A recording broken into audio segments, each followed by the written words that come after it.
Good evening everyone, and apologise for the slight delay there. Welcome to Tabletop Night. It's the second week of the month, it's Tabletop. So we're looking at something a bit different. What we're doing at the moment is we're having a look at a game called Talisman, which is what the music is in the background. The only problem is we were meant to be having a bit of a session with a few of the guys from the role-playing game on a Sunday. So ChaosDispenser and DJ Truth were meant to be joining me for the game. Both of them are unfortunately otherwise engaged, so I'm kind of stuck on my own now. So given that Talisman is a multiplayer game, it's going to be a bit difficult to try and do exactly what I was going to do before. So what I'm contemplating is perhaps just taking a quick look at the system. You can have a local one-player game against an AI, so I'm thinking about doing that, and I'm going to go with that. But well, it's not as good as what I was hoping to do, but it's time we take a look at what is apparently a very good game. I wasn't even aware it's a Games Workshop game. So what I'll do is I'll pop us back onto the gaming screen so you can have a quick look at what we're actually looking at. And there it is there. Now, I've heard of this. I may actually have a box of things that I got from a guy at university which has Talisman stuff in it. And I'm thinking what I've got is I've got a box of Talisman cards, which was in a box about a foot square. So, if you'll please bear with me, I'm having a bit of a conversation with Chaos as well about some of the stuff as well.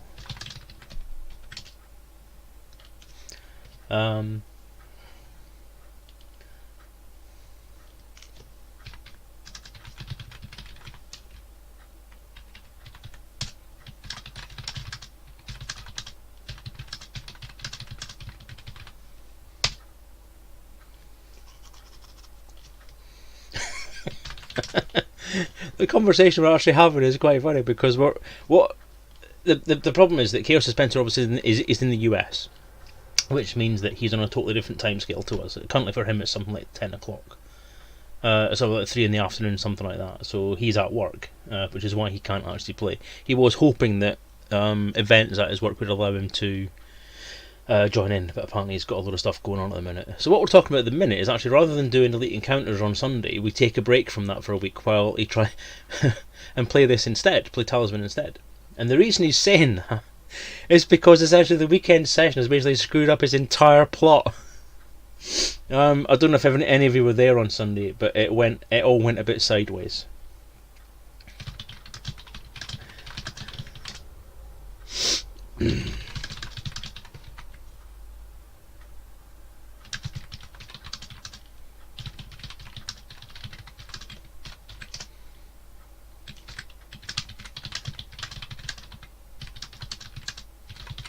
So I apologise, I'm doing some kind of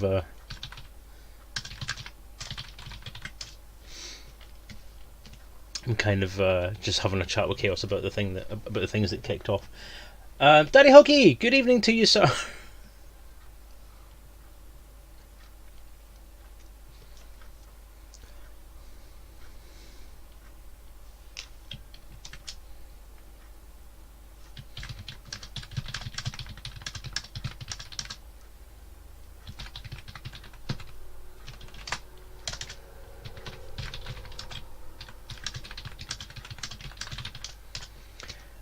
Yes, I mean, if you don't watch it, just a quick overview of it before we kind of dip into this game. But what actually happened was we were negotiating for some information, and Carson, my character, was doing a bit of negotiation with a security guard, and then the other players, the ones played by DJ Truthsayer and Blaze Benjamin, kind of interfered and started threatening people and asking to go to the pub and calling him a liar, calling the security guard a liar, and all that kind of stuff.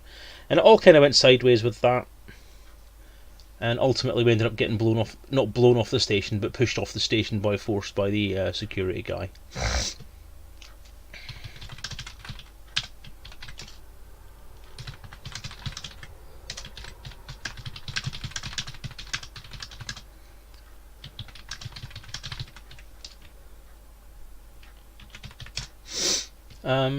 Yeah, and then basically what happened was those two decided in their infinite jest to cover the space station with the waste disposal unit contents. So they vented our waste disposal system onto the station. Basically, they took a dump on the landing pad in a dinosaur sense. And, yeah. That wasn't well received. The station started shooting at us. While this is all going on, Carson completely blew his heads off to the bridge. When he gets there, by the time he's got there, he feels this kind of thud go on from the ship being hit by these multi-cannon bolts. Gets to the bridge to discover that our pilot, the lovely Billy Bob, has been basically burnt to a crisp by an exploding console. Carson took this badly, sealed himself into the bridge, and then vented the rest of the ship to space. Or tried to, at least. Unfortunately, the airlock doors would not open because we were in Super Cruise, so all that really happened was he vented all the oxygen from the ship, apart from the bridge. And after telling those two exactly what he thought about them, and yeah, that was pretty much it. Burning Billy Bob Barbecue's exactly it, Gamora. It was chaos all round.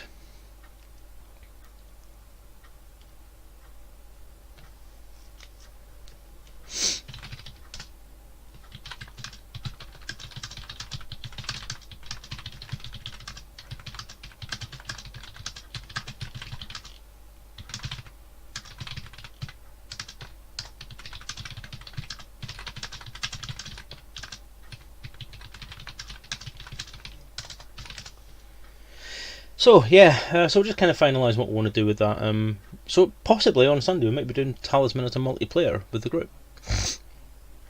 Yeah, so the upshot would be that essentially Chaos needs a bit of time to try and work out what he's going to do with this arsehole of a plot, and try and get it back on track. And let's try and get the party possibly working together, because now, given the fact that they've got this happened, and then we've got Margaret, Alice Buttons' character, is now also saying that she wants to kill the guys, because they've apparently called our space station that we fought so hard for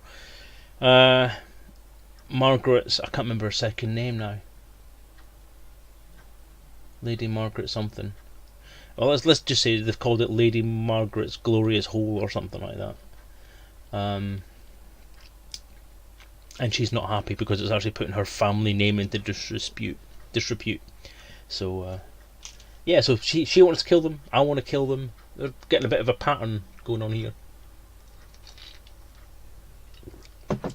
So essentially, let's try focus.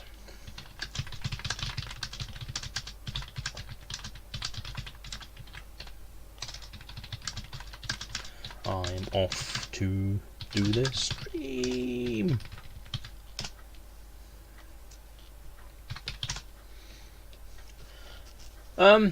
Yeah, so basically this is Talisman. It is based on a card game, apparently. As I say, I've heard of it, I've seen bits of it. As far as I'm aware, it's a card game of some type, and this is basically a digital version of that card game. Now, it does involve miniatures to some extent, as far as I'm aware. There are a lot of add-ons for it as well. I wasn't even aware it was such a big thing. Again, surprising to find it was Games Workshop, and surprising to find it was such a big thing. But there's loads of expansions for it. There's loads of plug-ons and add-ons for it. I think that's exactly the point why she's pissed off, Gamora. The problem is that we've all developed characters that have got a very particular way of thinking about the universe.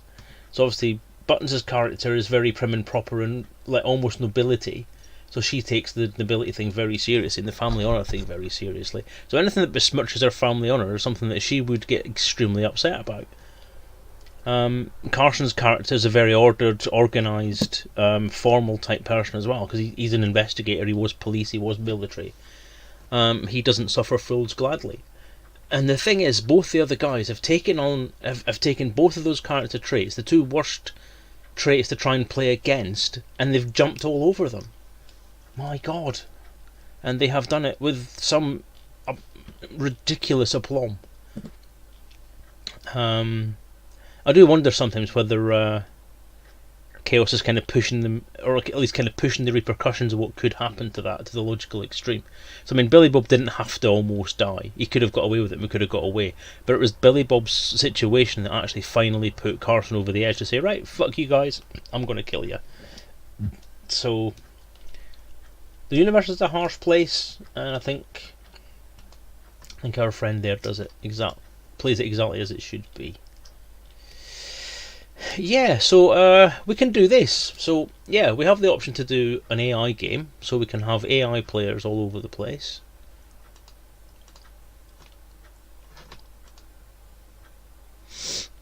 We don't have to have the entire thing. I mean, I am not sure at all how this game works. The whole point was that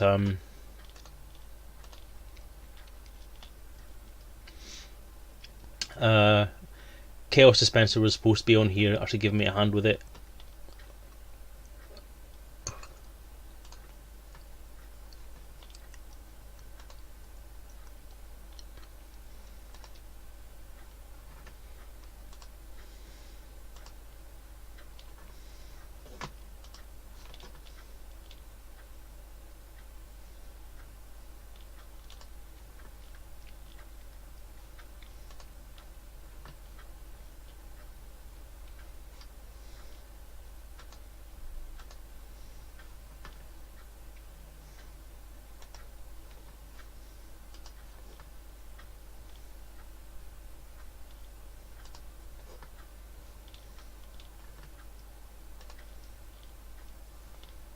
I like being a wizard.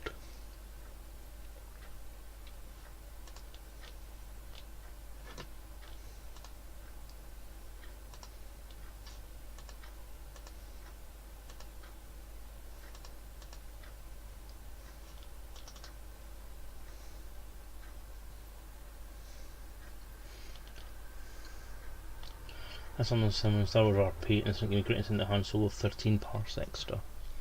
Okay, so I'm not entirely sure what we're going to do with this now.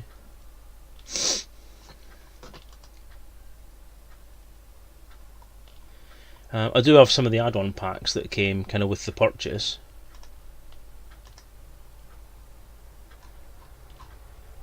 So just going to see how things go, and see how it works.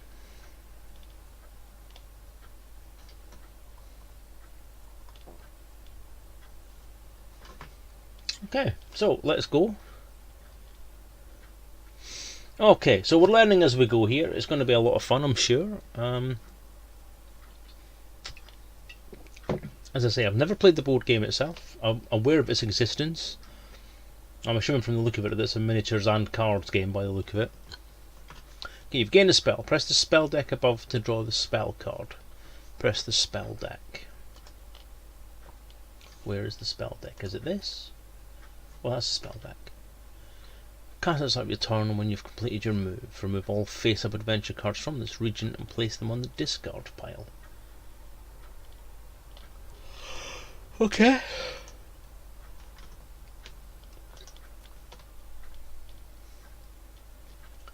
Toadify. Casting a creature or character you're about to engage in battle, roll 1 die. Spell backfires when you're turned into a toad. No effect. If casting a creature, strength reduced to 1 until the end of the turn. So we're starting off with traditional wizardry, turn someone into a toad.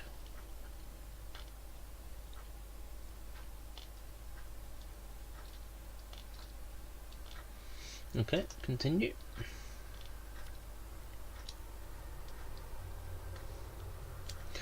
The object of the game is to reach the crown of command in the centre of the board and then, by casting command spells, force the other characters out of the game. To reach the crown, you must first find a talisman card by travelling around the board. The talisman board is split into 3 regions. You start in the outer region and can move in either direction around the board. Across the Storm River is the middle region, and at the centre of the board is the inner region. Okay, so I can go around the outside of the board, like so. I'll close that. So that's me, so I can travel around there. Okay.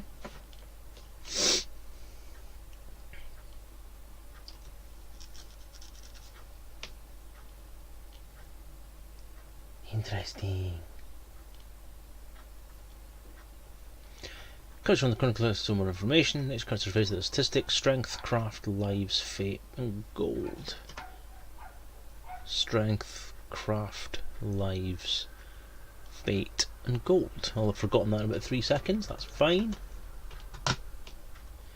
Next to your character's face is their alignment icon. Evil, red fire. Oh, I'm evil. Interesting. I'm a bad, bad man. Good, white with a yellow triangle, or neutral coloured swirl. That's neutral, and that's good. Well.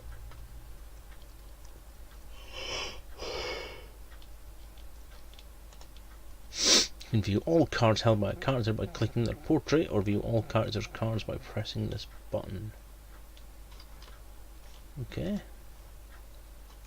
Your craft isn't high enough for you to gain spells. The number of spells any character can have at one time is limited by the character's craft, including modifiers as follows. Craft 1 to 2 was 5, so I should have maximum spells of 2. Okay.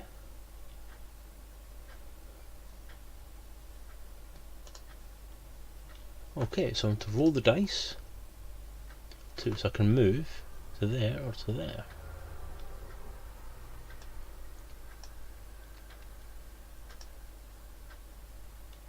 Every space on the board tells you what will happen if you decide to move there.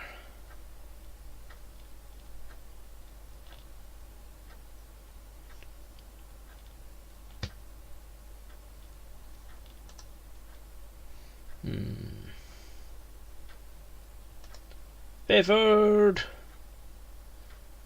Village. Visit the blacksmith, visit the mystic. Yeah, let's go there. When you land in a space with other characters, you can choose to encounter the space and follow the instructions on the space or encounter any characters there. When you encounter a character, you'll have to choose to either attack them or use special ability. I think I'll just encounter this space for now. On the space, you must visit one of the 3 options. You must have at least 2 gold to visit the blacksmith, To visit the healer, you must have enough gold and must have lost at least one life. The mystic is always available to visit.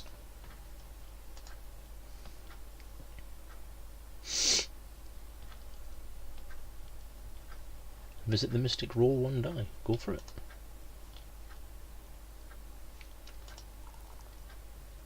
Gain 1 spell. Woo!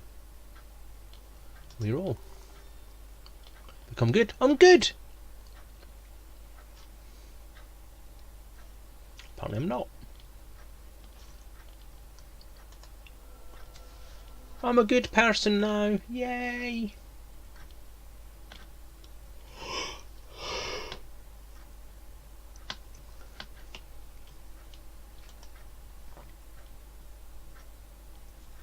Okay, next player.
Reminders of cards currently affecting the game are shown on the left. If a card affects the print of a spell, picking up a card limit shown on the left of the screen. Okay.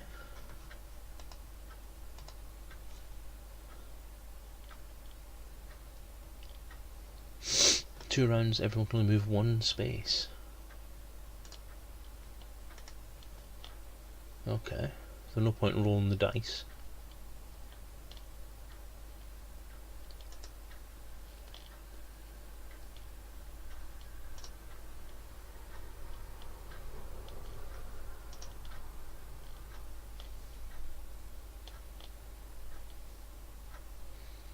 After you've drawn an adventure card, you have the chance to use objects, cast spells, or use special abilities before you actually encounter it.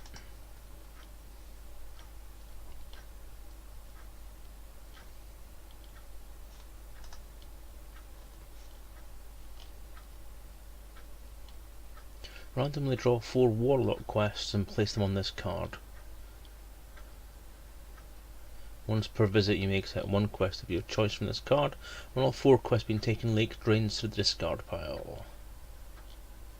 Quests do not count towards the number of cards in that space. View quests.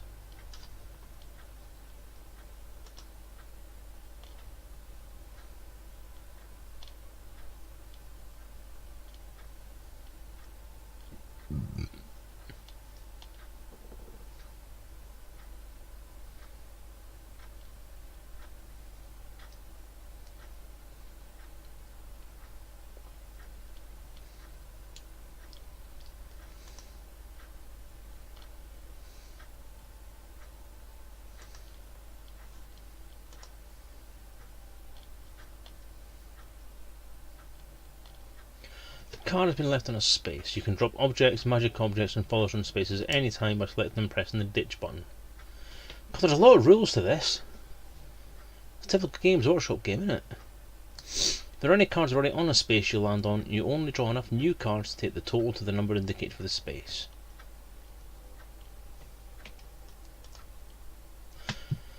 Space instructions draw 2 cards, but there's already 1 card there. You only draw 1 new card, bringing the total to 2 cards. If a space reads draw 1 card and there's already 1 there, you'll not draw a new card. Okay. When any cards are on a Warlock's quest, the quest card is displayed on the left of the screen during their turn. Select the card to view it and see which quest the character is on. Okay, so that's my quest card, isn't it?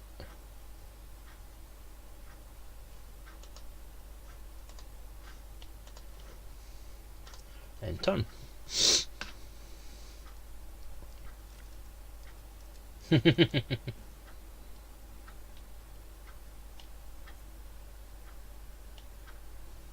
What the hell happened there?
I'm confused.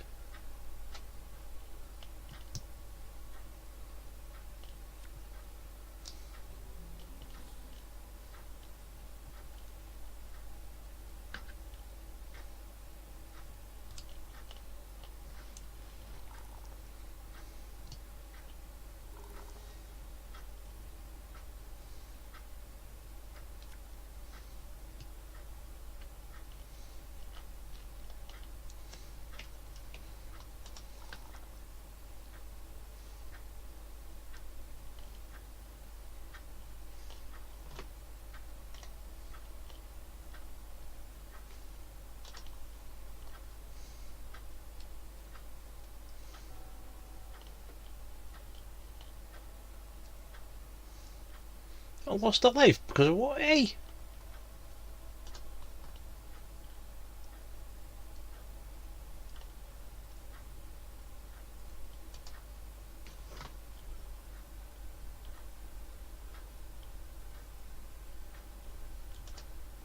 The hell, man? Why am I so poor?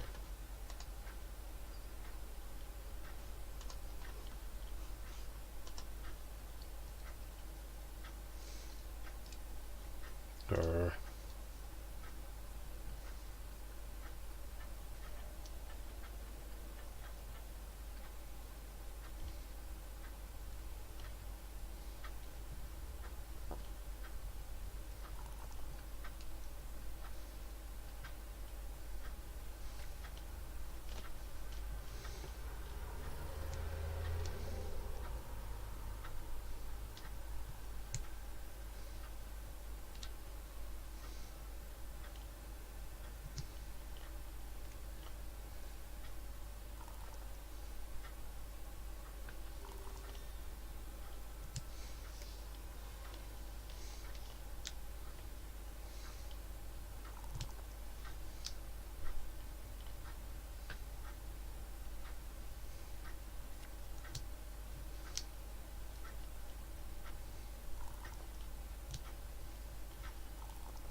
That's just what I was kind of thinking, Dirty Huggy. It's a bit... Hey!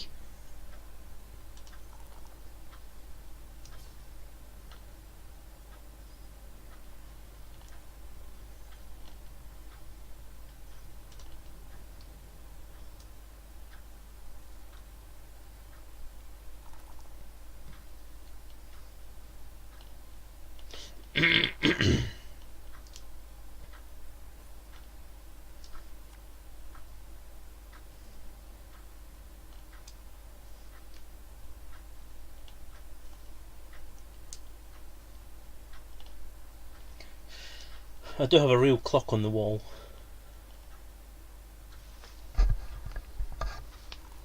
There could be a tick in the game as well, I don't know. I can't hear what you're hearing, mate.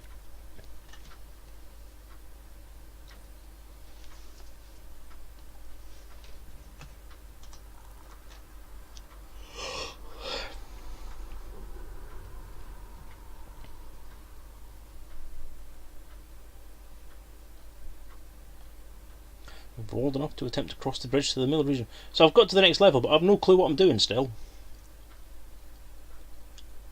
Did you think the Sentinel will successfully land on the space you choose to move to?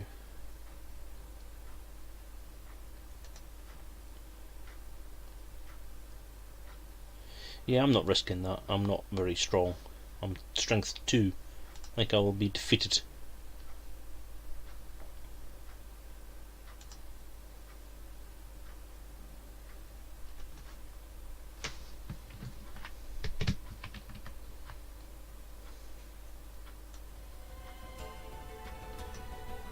Is that better?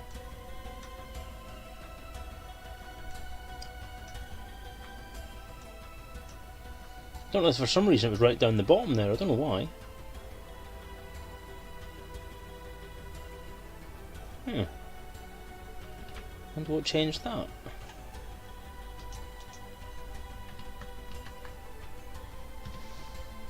Is it okay now?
Druid was beaten by a toad. Sorry, monk was beaten by a toad. That's very embarrassing.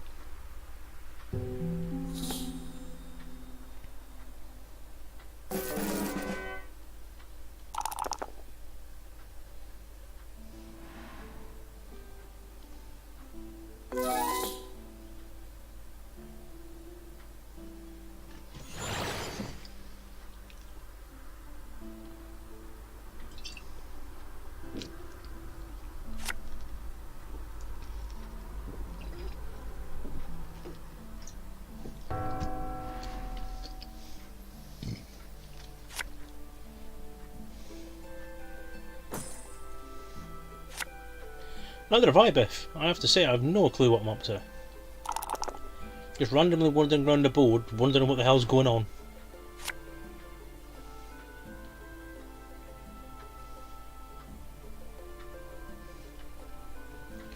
Right, So essentially what I'm doing, the point is I need to get to here. To get to the Crown of Command, and then I can kick everyone's ass. In order to do that, I've got to travel around this bit until I gather enough experience and enough stuff to go across. Apparently I've now moved enough that I can go across by going through the Sentinel. Alternatively I can use the tavern, or there's something else I can do that will let me go across as well. Is it part of the city? I don't know, there's something I can do anyway. And just as I move around, just random stuff seems to happen. People get to draw cards. I'm not sure if I'm allowed to draw cards. I'm not entirely sure at all what I'm meant to do, or how any of this crap works.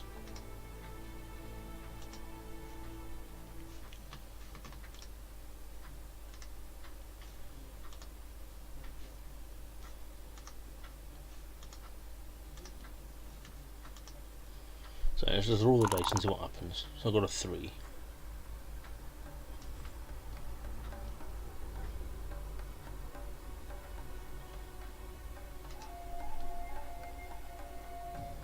Crags.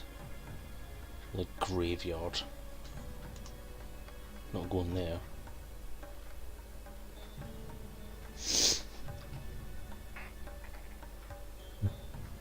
So half and half a chance of stuff. So I've got the possibility of a roll of 6 to gain 1 strength. That's worth it. Let's go for it. Roll. Can re-roll it. Booyah!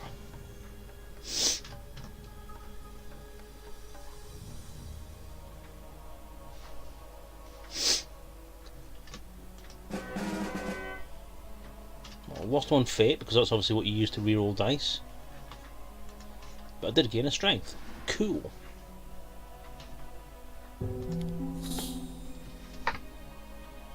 What I need is more gold.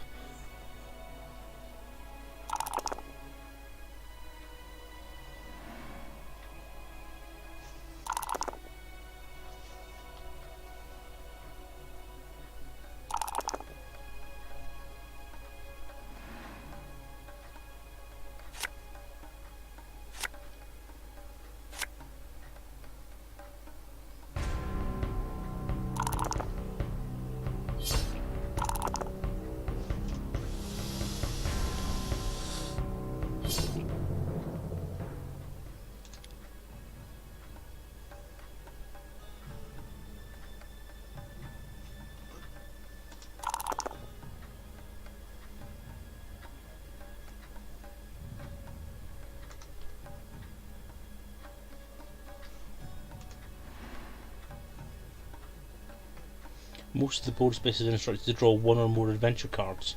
Yeah, that's most of them. That's the first one I've landed on where I've been. As I said, I can get a card.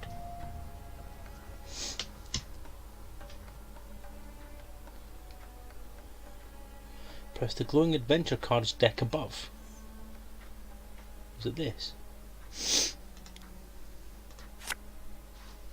Yay! Once you've read it, press continue to start encountering the card, or roll the die if instructed to do so by the card. So, Ice Bear. I have a voracious Ice Bear is. Oh god. I'm in a fight. There's a fight. There's got to be a fight. I'm gonna get my ass kicked because I'm not fucking wizard.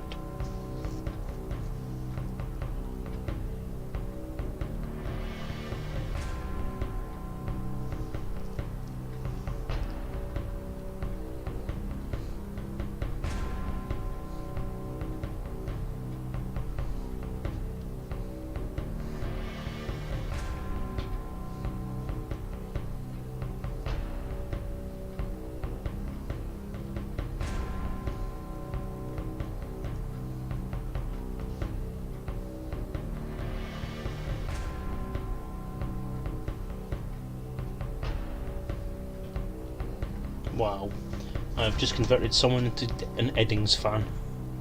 You'll encounter many enemies on your travels. Fight with a strength-based enemy is referred to as a battle. A battle will start when you roll the die. Well, what if I don't want to roll the die then? I can just run away. Press the dice to determine your attack roll. Technically it's a die. Your attack score is the total of the following numbers: your strength, modifier from objects or followers, and the attack roll. All characters roll 1 die for the attack roll. The warrior rolls 2 dice and selects the highest value. Roll the die to start. See, that makes more sense now. Now I see what was happening before. That would have been useful to know right up front. Right, so essentially it's that plus my strength, which is 3. And his strength is 2. So I'm actually on a good one here. So let's see what happens. An average roll, not too bad. My attack rolls higher, I win. Oh, it's easy peeksies.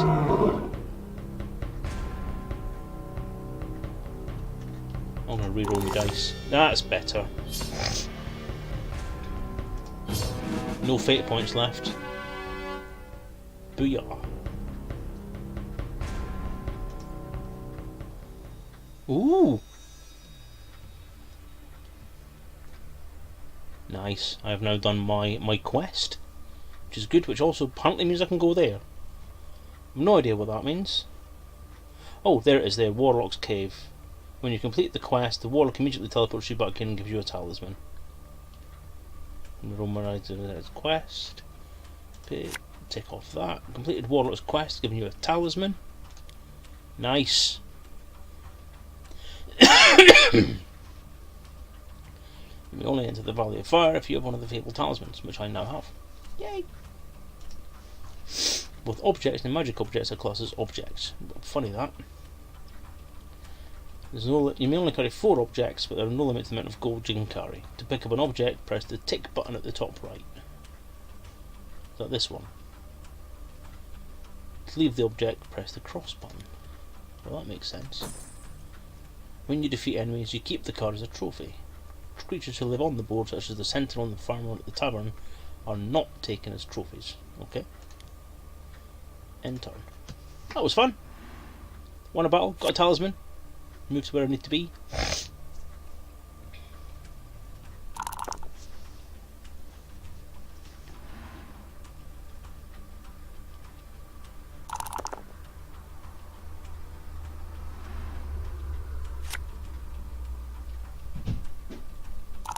We should have done this game with slightly less players in it.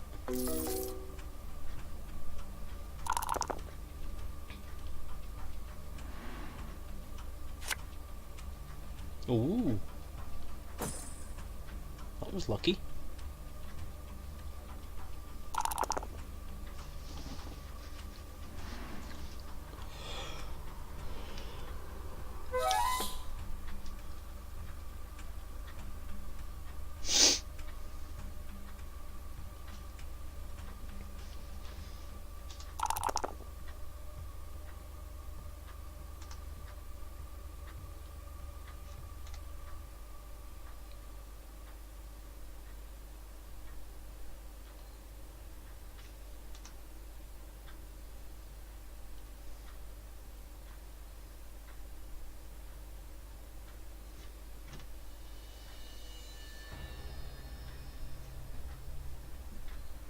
Yep, I'll do that.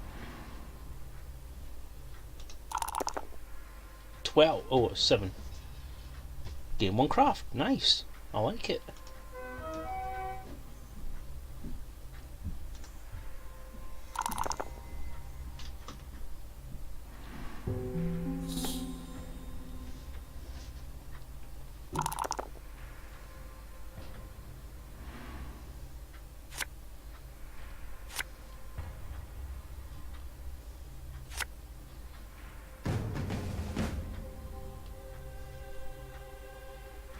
That's not good. Oh dear.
this may have been a mistake.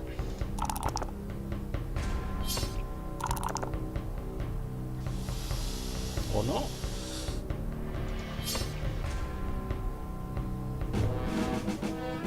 I'm a badass.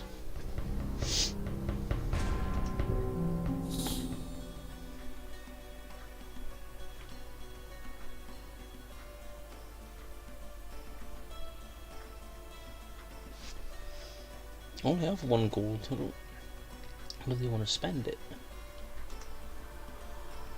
That'll do.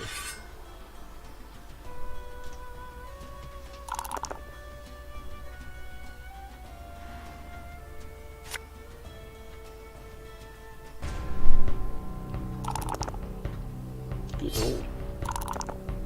Bad roll.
One second.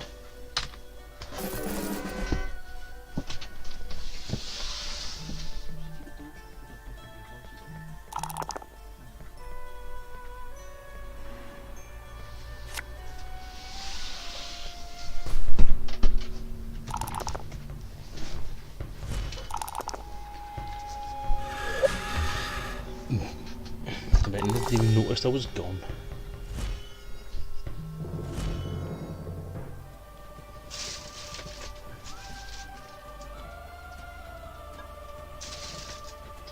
Is anyone still there?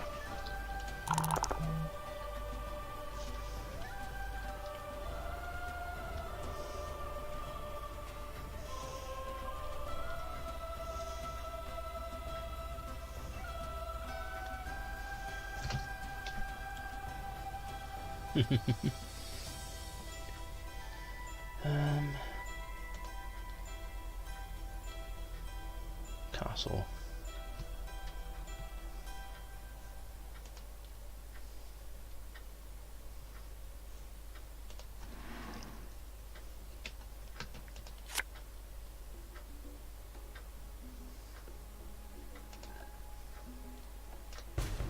Ugh.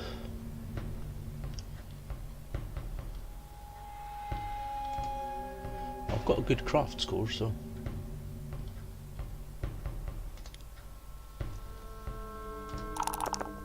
Oh, that's not good.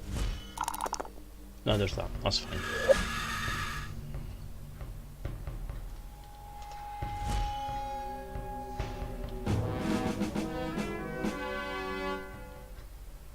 So what do you think of it then? It's lots and lots of different bits and pieces to it. You can change the speed of the AI players in the advanced options menu. Could have done with knowing that earlier. AI speed. That'll do. Resume.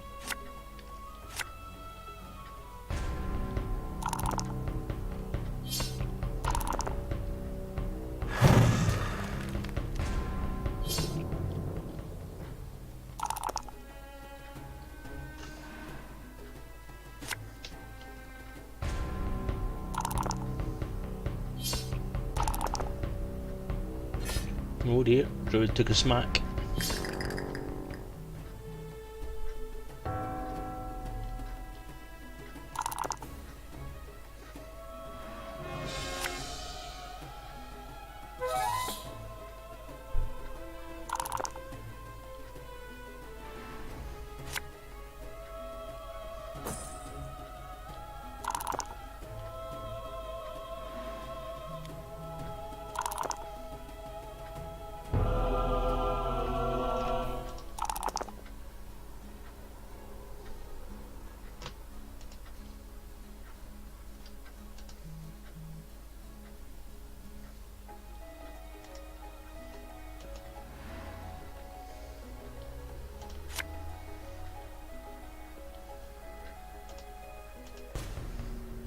Oh, could be in trouble. That's a good roll. That's a bad roll. I'm going to be fine. Yay!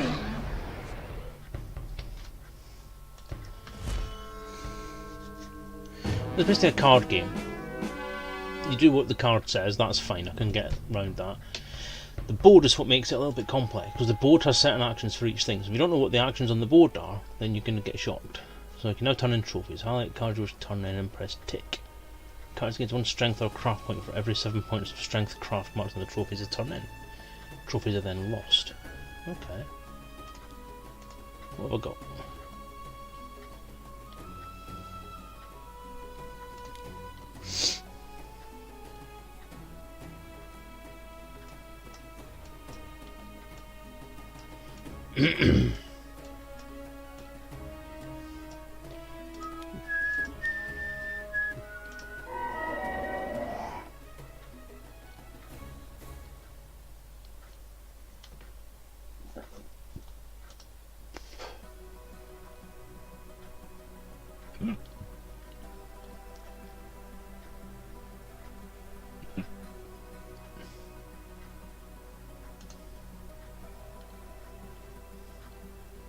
The hell?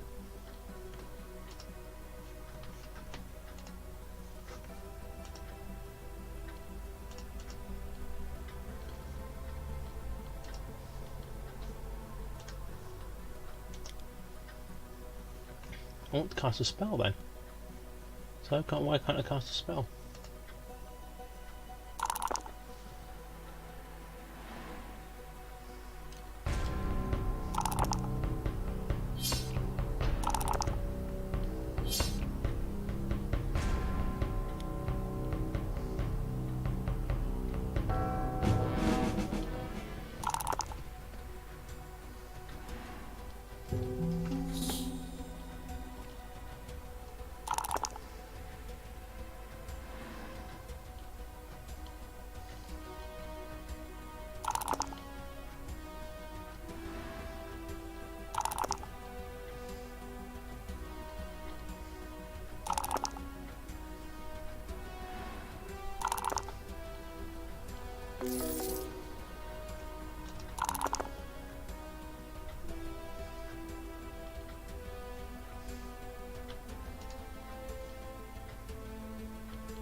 That's useful.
I'm going to slow that back down again because I take it you guys probably won't be able to see what's going on. So I'm going to bring that back down to 7.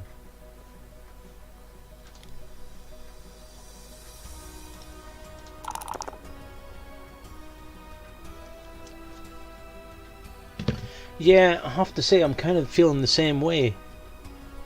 It's not engaging, is it? It's not really grabbing me as something that you can play kind of online as a fun session.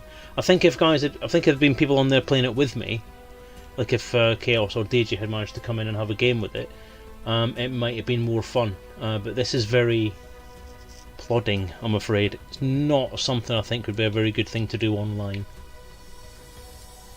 I think having a game with your mates, I think it would be quite fun, especially if you're into this kind of game.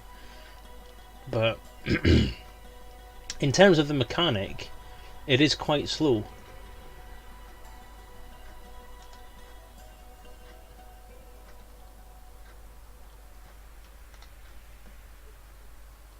Hills.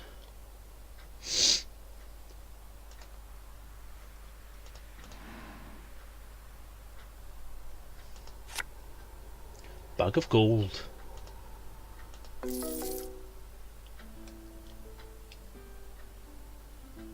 So that's it, man. I'm playing against AI players as well, so you can't really work out what their tactics are, what their end game's going to be, what their goals are. And I think that's kind of what it is. It's kind of an adversarial game. And I think doing AI games is good to learn the system and learn how it works and so on. So I mean, in terms of the system itself, that's kind of what we'll look at for the rest of kind of the session. I don't think I'm going to go on with this for the next hour. I think we'll give this a bit of a chance to kind of get towards an end game. Because essentially it's just wandering around here until we get the time to go into the middle.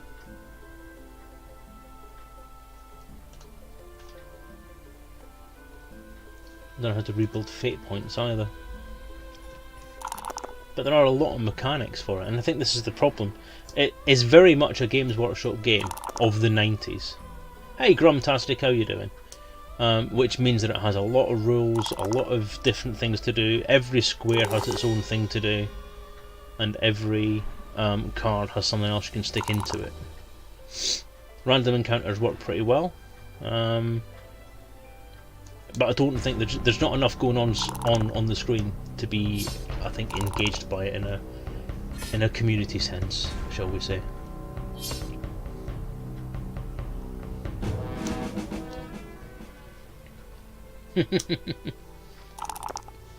I think that's it. I mean, yeah, Grumtastic can get that. I mean, you will appreciate the game for what it is because you've played it before. People who don't play it or haven't played it in the past don't have the nostalgia thing, and all they're seeing is a bunch of cards and dice rolls on a screen. Which for people like Biff who have a very short attention span, then it's difficult to try and engage with it properly.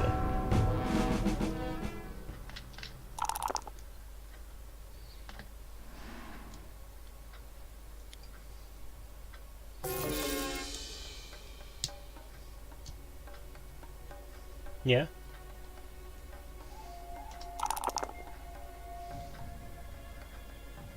Keep rolling sixes.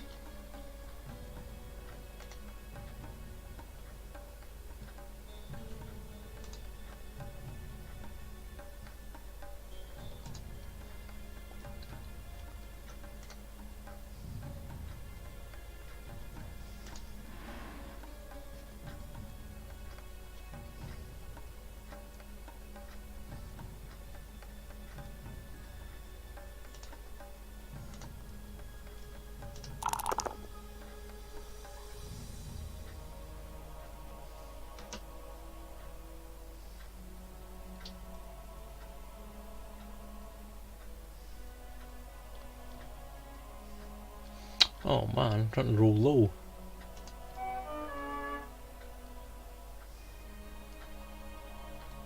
Yeah, that's the problem with board games. I've had the same thing going on me. I've bought loads and loads of games, loads of card games and board games, but nobody wants to play them.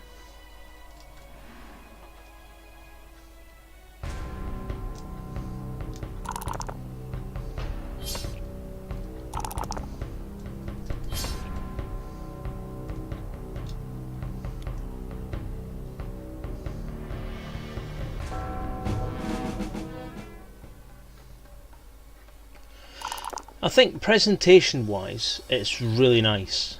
I think the game looks good. I think the board looks good. It's got loads of detail on it.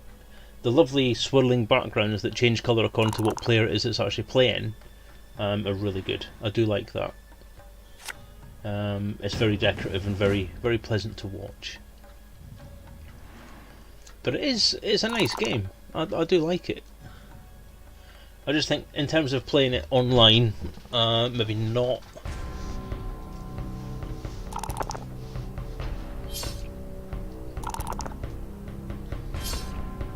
At least not on a solo effect.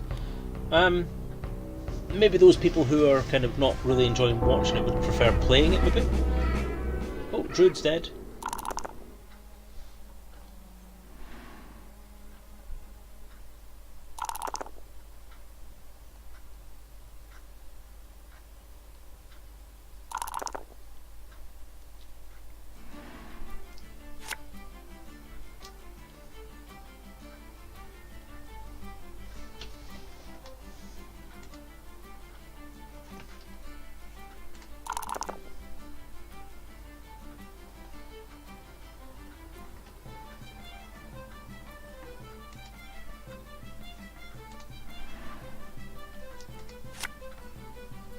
Follower.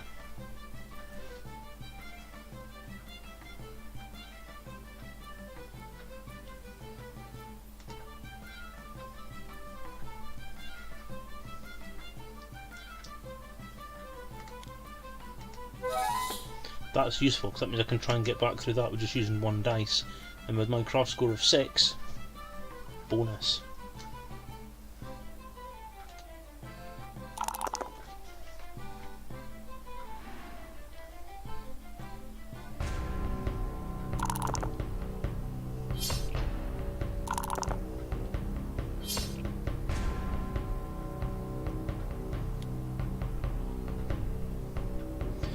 I think there is a logic to it, Grumtastic. If you don't have the actual board game itself, or you don't have it, it's like you were saying, no one wants to play it with you because you've got nobody in your local area who wants to play it. Putting it online like this, making it a multiplayer game, means that whoever you want to play with, even if they're not around, can still play it with you. So I think your two arguments there contradict each other. But yeah, I think as a game to play with friends, it's really good. I think it would be really good. I think it'd be a lot more fun to be trying to get around the board and kill off my friends or something like that. Hey, Druid, get resurrected again. My turn. Right, so I can try this again. Now, I only need to roll one dice this time, so auto open I can use because I can't roll above on that thing. So if I use auto open, I'm now in the middle. So I'm winning.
Have I got a pack horse? No, I don't.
I think it's a 90s game. I think it might have been 90s it came out, which seems about right from what I remember. Plane of Peril. Mines.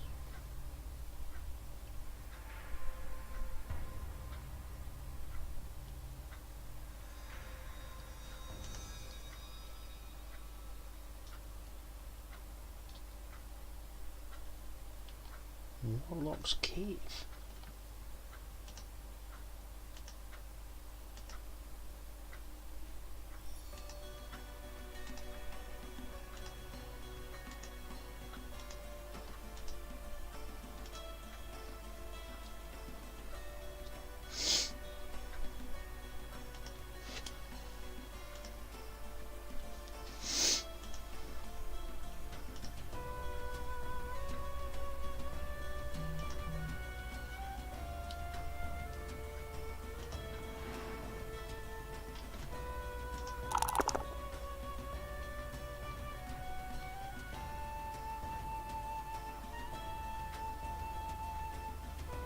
One, two, three, four, 5,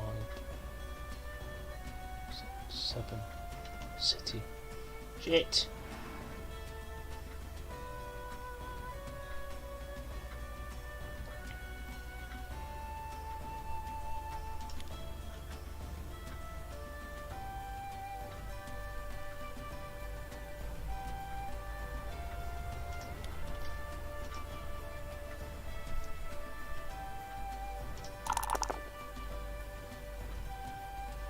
Nice, that'll do it.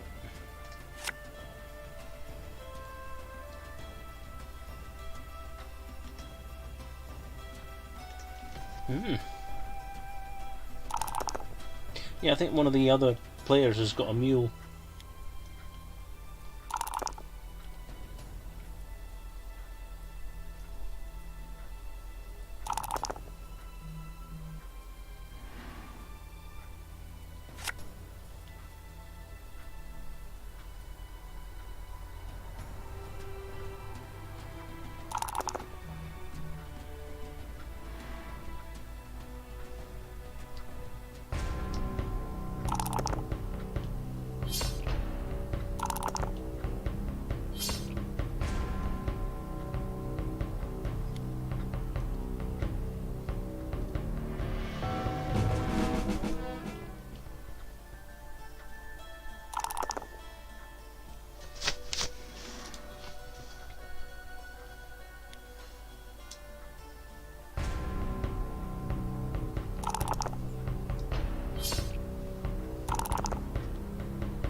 Okay, so yeah, what I'm thinking is this is a fairly good game. I think it's well presented. From the look of it, it's a good conversion of the board game itself. It has all the elements you'd imagine in a board game. So you have your character pieces, you have the ubiquitous dice, you have cards on the thing. So I mean, obviously this is a really faithful recreation of what I would assume was a fairly popular game. Expansion packs galore for it, as is normal with most Games Workshop products. I don't think I'm going to carry on playing it this evening because it is a bit tedious. To watch as a group event, it's not marvellous, especially when you're looking at 5 AI players against 1 human player. I think, as I said, recapping, if DJ or Chaos had managed to come online tonight and be able to play it, then it would have been a laugh. It would have been at least fun with players. And as you've said, Garcini, yeah, that's exactly what they told me, is that it will go on and on and on. If you're lucky and you get a quick game and you blast through it, apparently you can do it in about 2-3 hours. But apparently it can go on for a good long while. So I'm not going to carry on this evening with this. I'm going to drop out of that now and maybe take a look at something else. So if you guys in the chat have anything you want to take a look at in the tabletop world, or anything you think that could be interesting, then pop it in the chat and I might take a look. But for now, I'm going to drop out of that. Enjoyable though it was, don't think it's going to be something that we can continue on. But as I say, it's well presented. I do enjoy it. I think if I were sitting playing it on my own, I'd get quite carried on with it. And I'd carry on for a fair while. Probably wouldn't play against 5 characters. That was a bit of a mistake to set it up like that. But yeah, no, it was okay. But as I say, there are a lot of different add-ons for it as well. I mean, you've got loads and loads of different plugins. I mean, there's loads. I mean, look at all that. Look at that, gubbins. There's hundreds of them. I mean, these came free because of a special offer. That's the base pack. Got all these different packs, which are, I would say, for what they are, ridiculously overpriced. But then again, it's Games Workshop. Purchasing a fake pack of cards for £4 when you can probably buy, yeah, the full set of cards for the same price if they were still on sale. But yeah, so as someone said at the start, I tried to play Warlock of Firetop Mountain, or was it? No, it was Sorcerer I tried to play.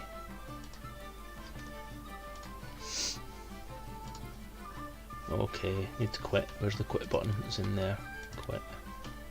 The concern I've got, do I actually have Warlock of Firetop Mountain is the question. Let's pop back to our kind of intro screen for the moment. Have a look. Warlock of Firetop Mountain, that's another one of the thing ones. So let's go to my Steam account and have a look. So Warlock of Firetop Mountain, no I don't have it. I have Sorcery, which unfortunately doesn't seem to work well with OBS, which is a bit of a bitch. And I'm not entirely sure how to make it work properly, sadly. Let's have a look then. So library, store. I would point out my library of games in Steam now is 100 games. So I have bought 100 games for this thing. Of Firetop Mountain.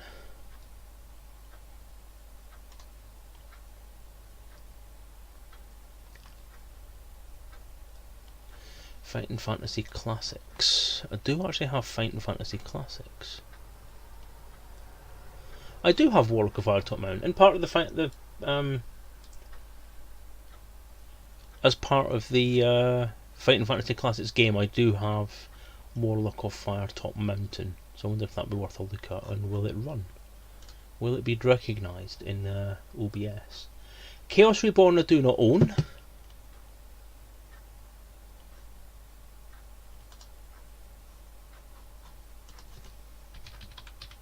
I wasn't a big fan of the original Chaos, actually.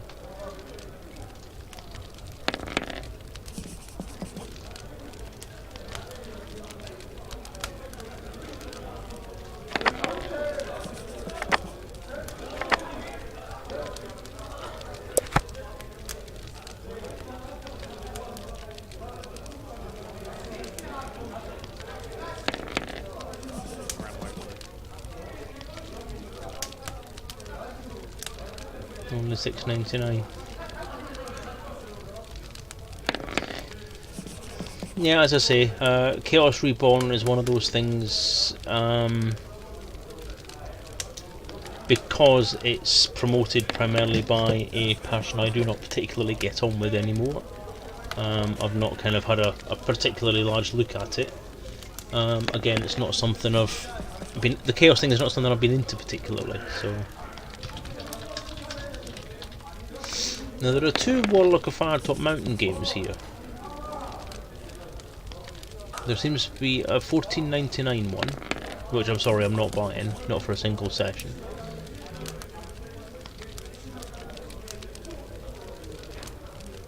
Which does look as if it's quite good actually, to be honest.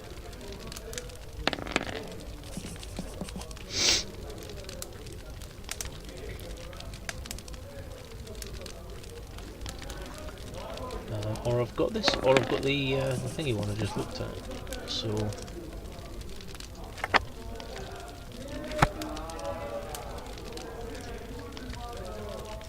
I'll go back into the game and stream and change that to Fighting Fantasy Classics.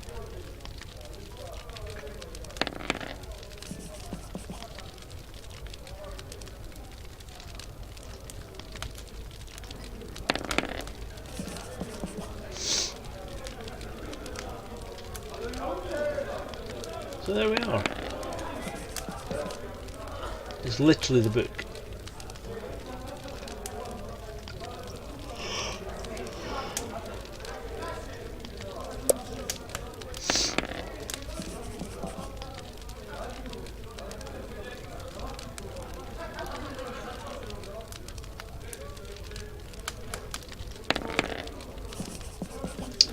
Yeah. $14.99 is not something I have at this point in time, unfortunately, because it's a week before payday and I spent my money out with Fantasticon. So yeah, I won't be buying that at the moment, I'm afraid.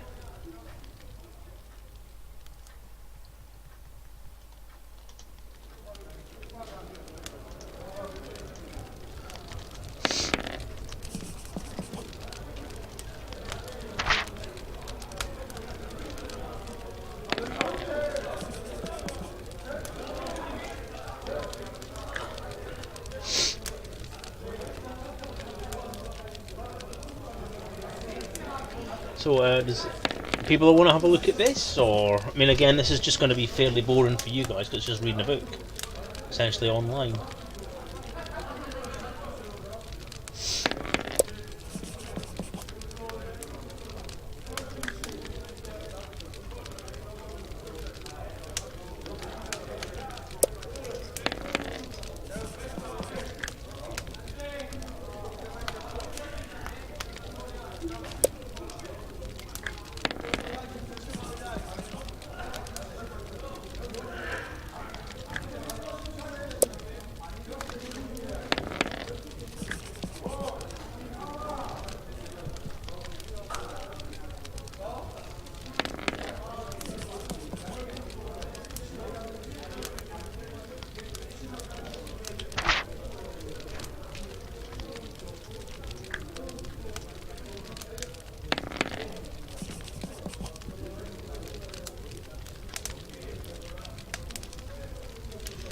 BloodBowl, I believe I do actually, yes.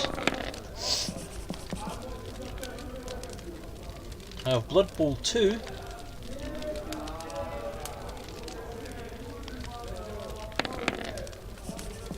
That'll do the trick, I think. That's exactly right, Grumtask. It's a choose your own adventure type game. So Fighting Fantasy is the name of this particular series, made by the same people that came up with Games Workshop.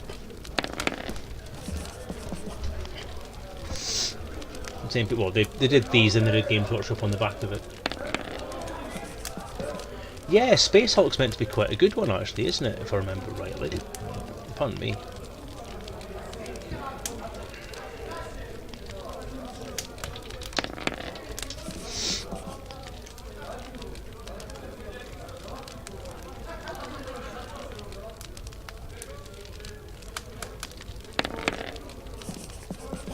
Yeah, Space Hulk, one from 2013.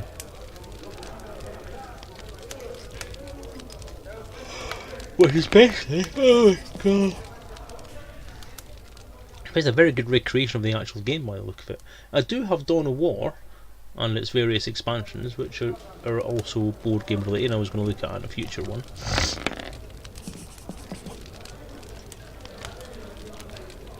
And there's Space Hulk Ascension. Space Hulk Tactics is a new one.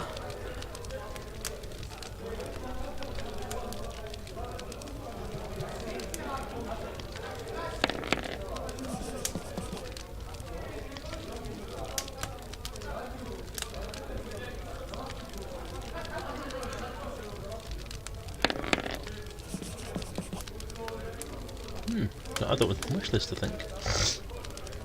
Space Hulk was one of the few Games Workshop games, 40k games, that I actually did enjoy.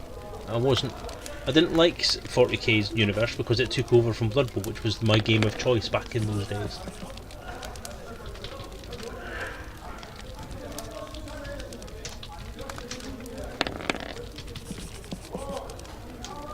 You can be the stainless steel rat. Interesting.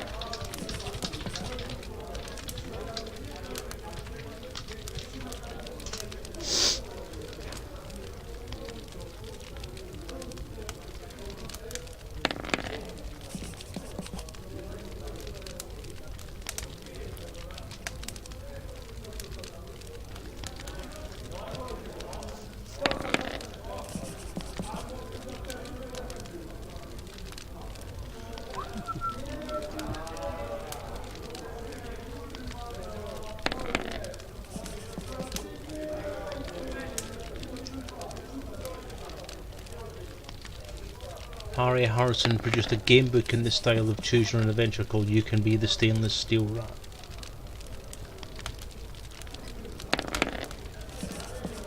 Yeah, exactly as you say, Reader Kajela cannot fail in this mission. Reader was told that the decisions could determine whether or he or she can find Professor Geistescrank on the planet Skraldisband and bring him before he activates a lethal new weapon. Reader generally cannot fail in this mission regardless of his or her choices, although it is possible to get caught in an inescapable loop.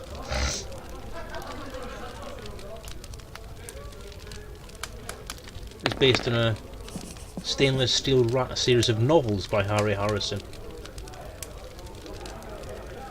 also called James Bolivar de Gris or Slippery Jim.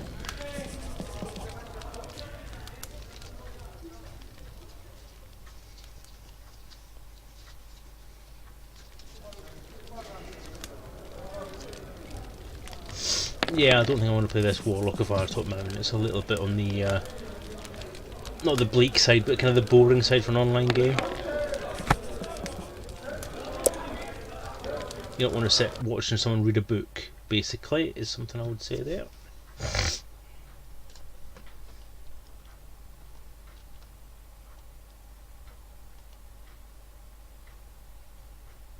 Alright, I'm downloading Blood Bowl as we speak. It may be a while. It is downloading pretty quick. And actually not kicking out the download from the uploads from OBS actually. So yeah, it does look very good actually. I might stick it. In fact, I'm going to do that now. I'm going to stick it on my wish list and see if it comes down in price. So tactics I've added to my wish list. Warlock of Firetop Mountain. Stick that in the wish list. Who knows? Come payday, I may actually get one or the other of those. I might actually get the Warlock of Firetop Mountain one to feature next month.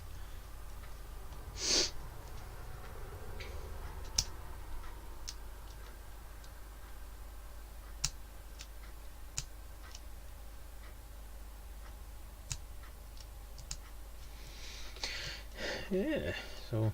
Okay, what's that? We're at 9:30. So what I'll do is we'll take a quick look at Blood Bowl once it's finished, once it's come down, and we'll have a quick shift. It's going to be a couple of minutes. I'm going to take a quick nature break for now. I'm going to grab a drink because my throat is starting to die, because I'm starting a cold. I've been off ill today. Well, not really ill. I've been working from home because I'm not very well today. My medication has once again kicked me in the ass. And I'm also starting a cold at the same time, so I'm just waiting for that to kick in now. So what I'll do is I'll nip off, go and grab myself a drink, and then we'll come back and see how far we're getting on. So please hold, your customer is important to us.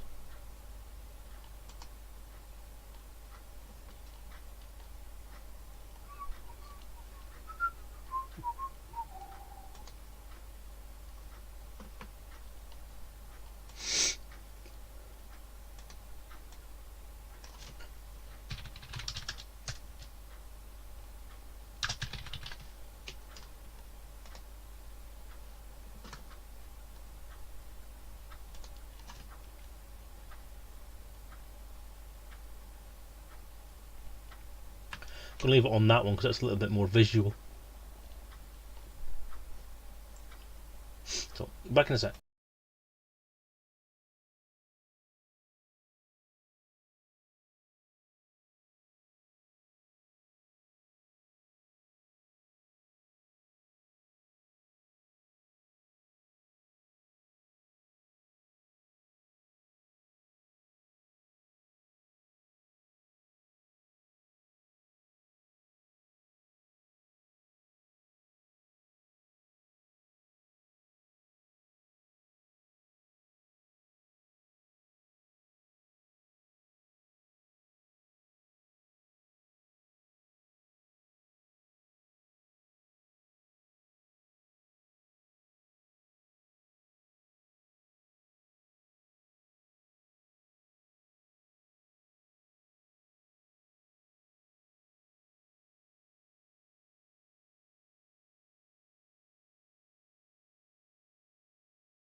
And I'm back.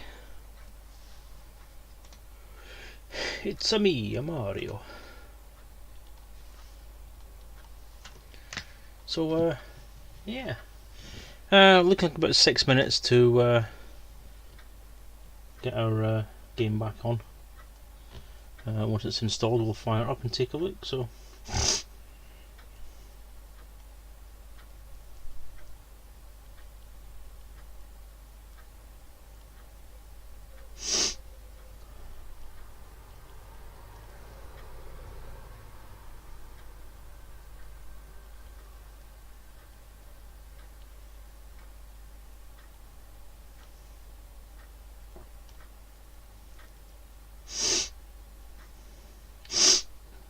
Apologies for the sniffles. I seem to be having a bit of a problem keeping the snot in my nose.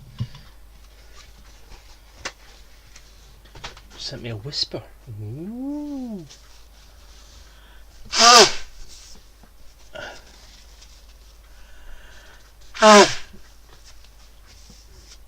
Oh dear. Whisper, right, okay. Let's have a look on the main Twitch thing then. Twitch. Rubbish under the mouse. Whispers. Silence. Eek, that's a long link.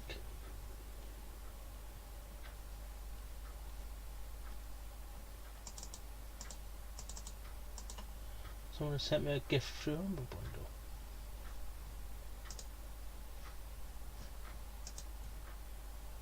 Oh wow, dude, thank you.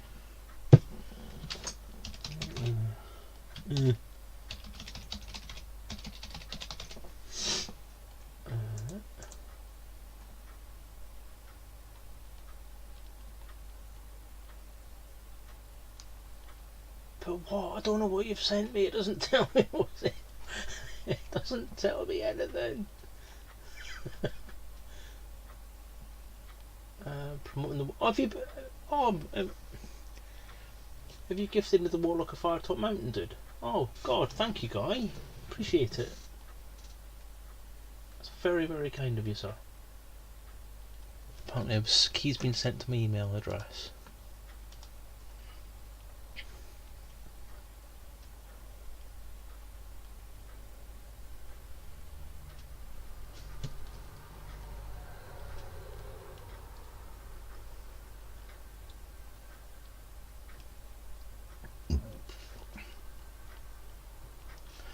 Well, I've kind of started downloading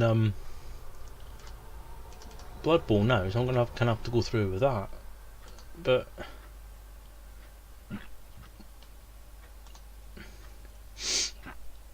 dude, that is really cool. Yeah, thank you very much.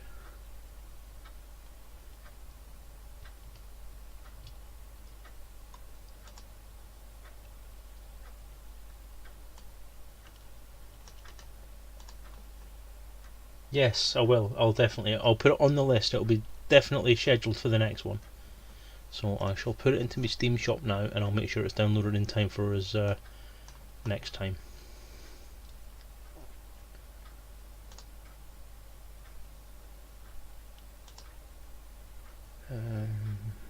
Activate. Yeah. Oops. Paste. Next. Finished.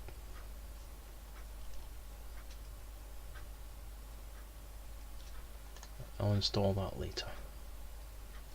Again, dude, thank you. That is highly appreciated, mate. Very, very good of you.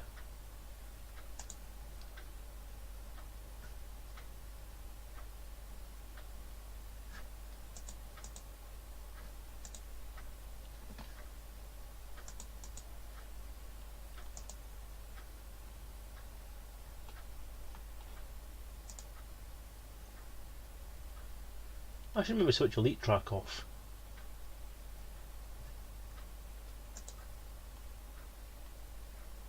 I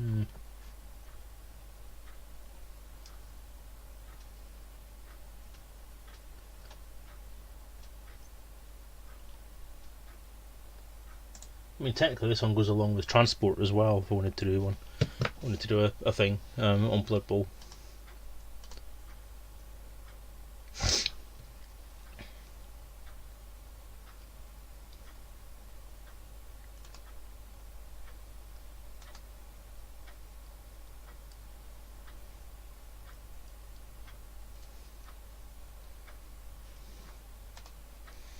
Almost done. 30 seconds to go and we'll have Blood Bowl.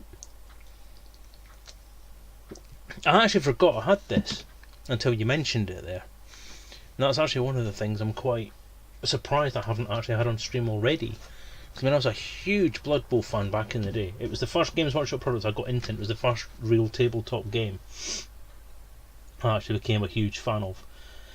And to be quite honest with you, I really did get quite into it. I mean, I had character backgrounds for every single player in my teams. I had properly sorted out names.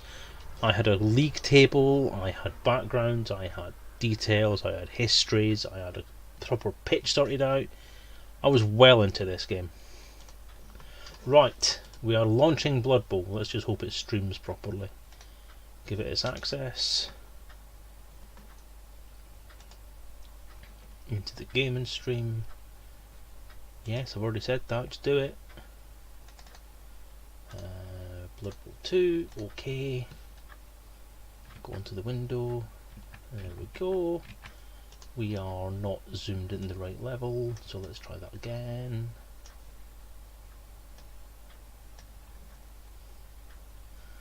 Right, that's done.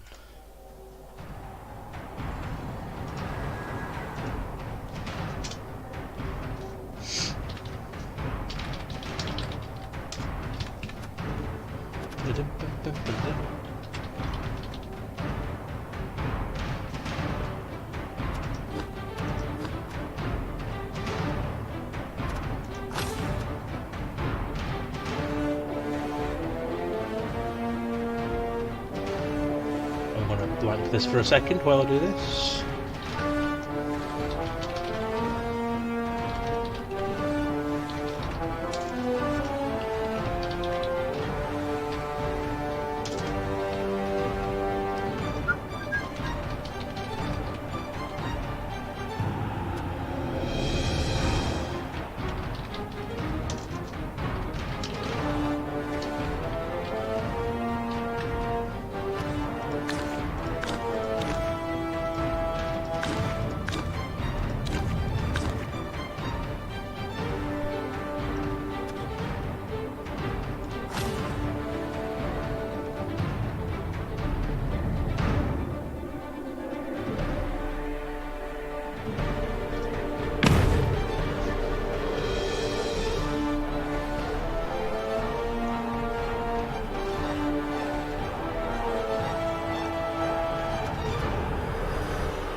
Wow, there's a lot of this.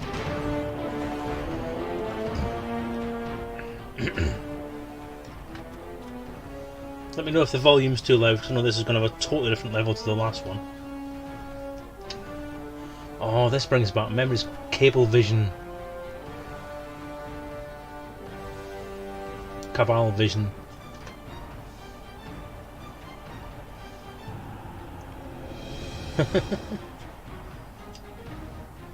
No, I was well into this game. I had all the supplements and all the additionals of like the Star Players book, and I even got the magazine when it was out. You know, I had a Skaven team.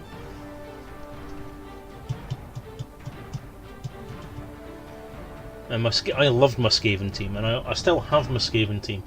Really, really badly painted miniatures. Probably the worst. It's like literally just flat colour. They were embarrassing. And I did actually strip some of the paint off some of them.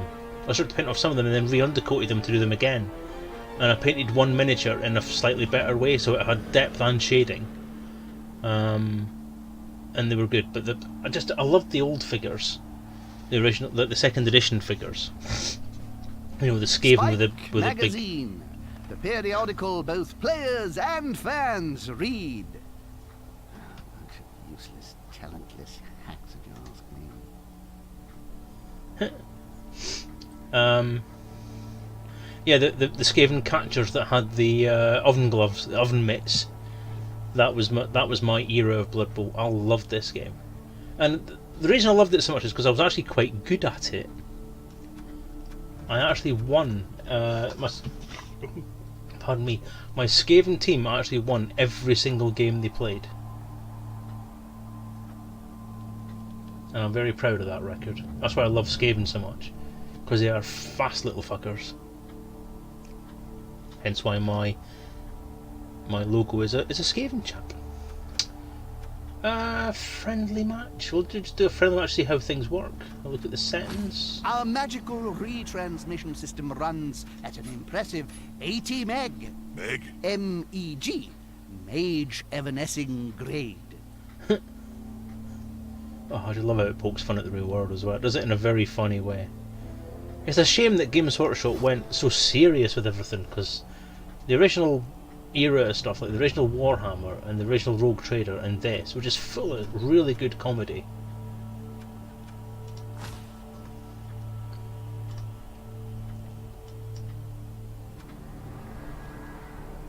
So we'll do an AI opponent.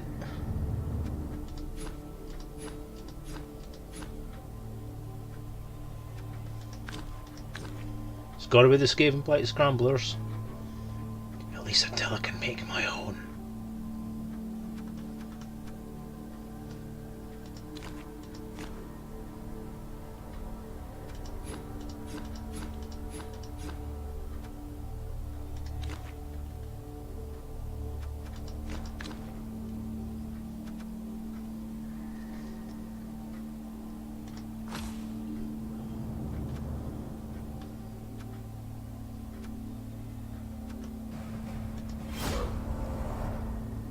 Time to put all that training and knowledge to the test.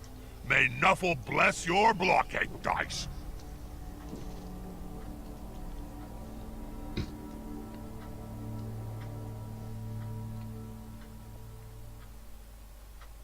Good evening, sports fans. A grand venue for a grand game. I'm looking forward to the carnage. I love this type of game, Jim. It's such an unequal rating. It's gonna be wholesale slaughter all the way.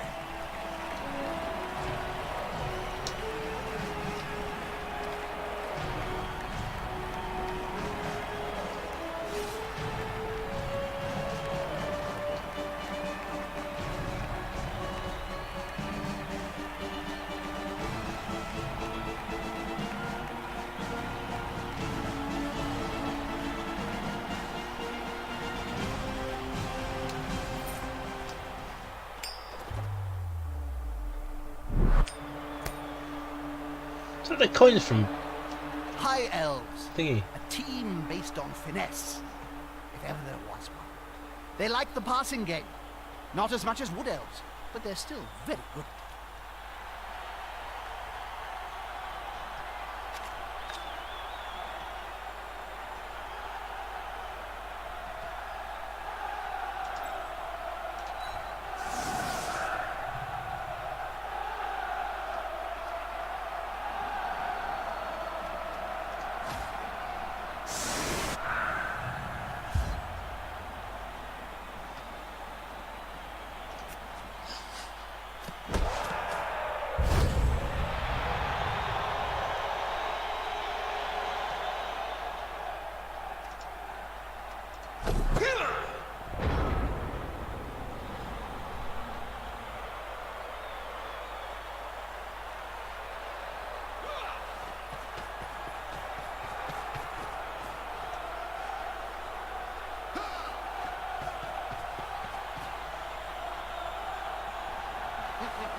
This formation gives them a safe progression. It's gonna be hard to make them lose the ball.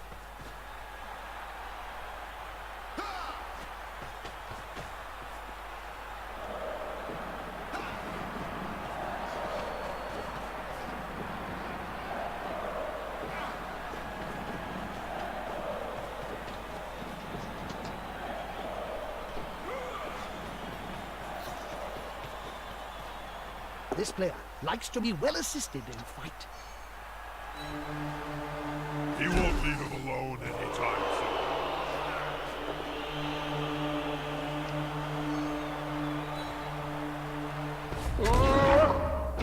Ow.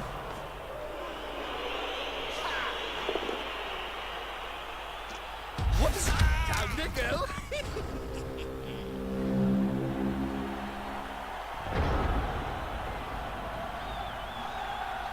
It's ass-kicking time.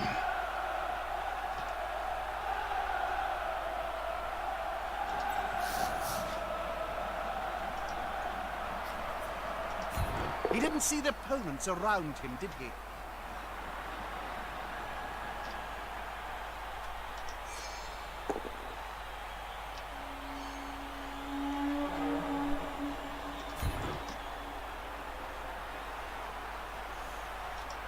That player is so close to a world of hurt.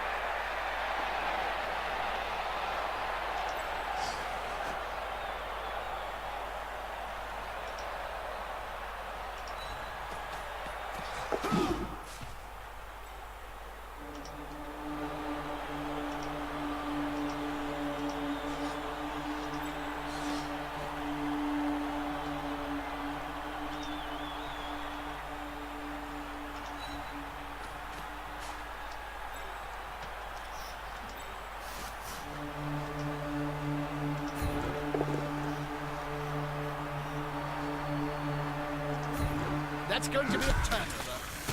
Ow.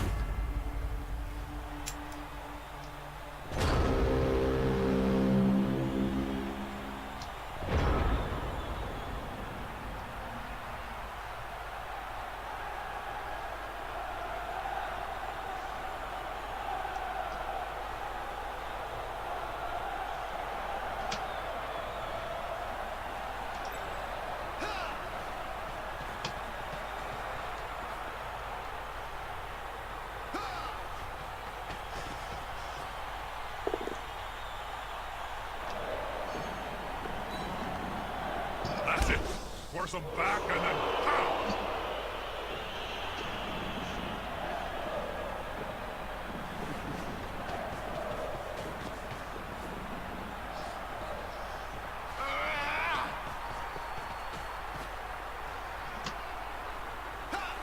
They're gathering around that lone player, like halflings round a sandwich. Yeah, that's how you take down the rat man, Jim. A solid punch to the mangy critter will stop it flipping around.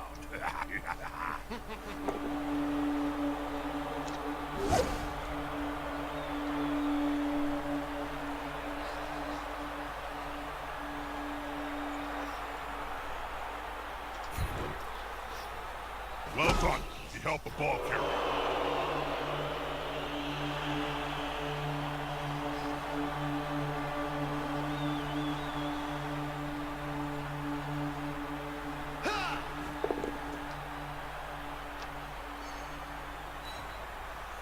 It's like peeling an onion. Move the layers before you get to the good stuff.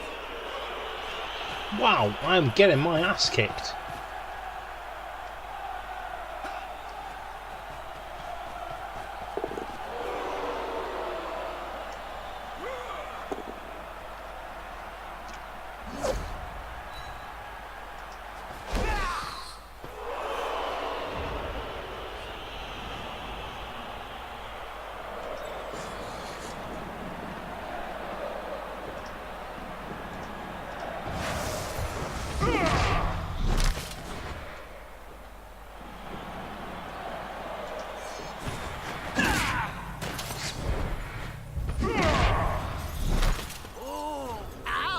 What the hell? The fire really did fly. Seriously?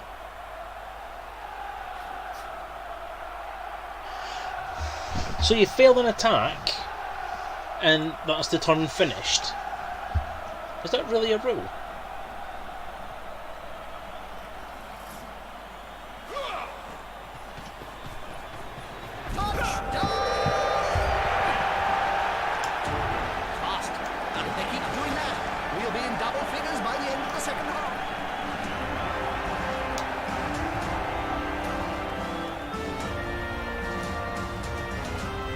Hello, ladies.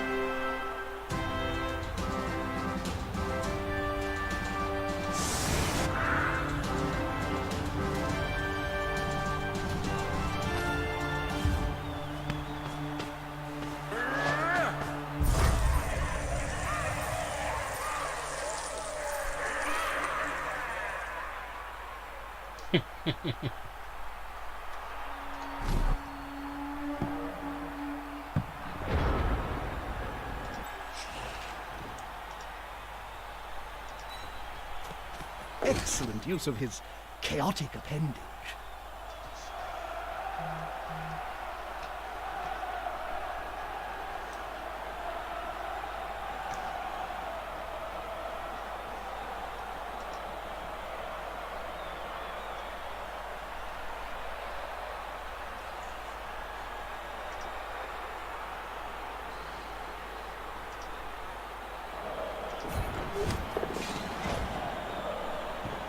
What the bloody hell?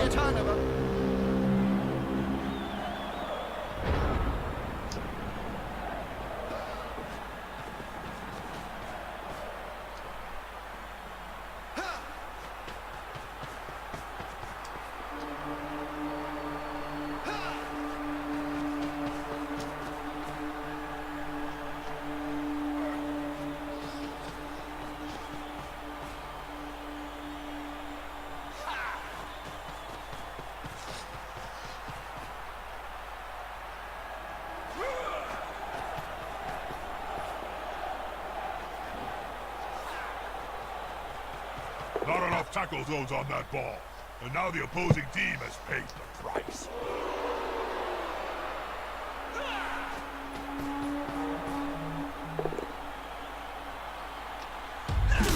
Not back, Whisker, yet.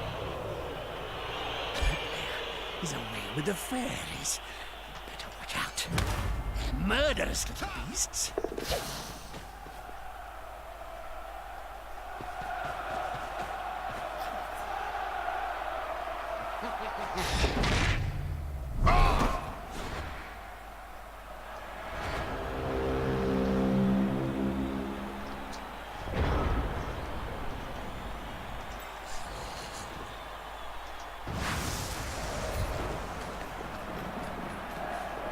Can the player force possession away from the ball holder?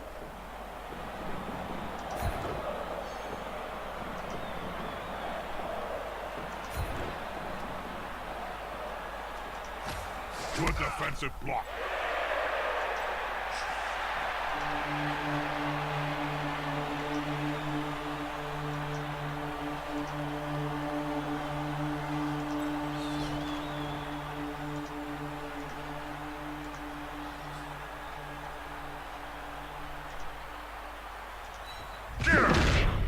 Oh, come on.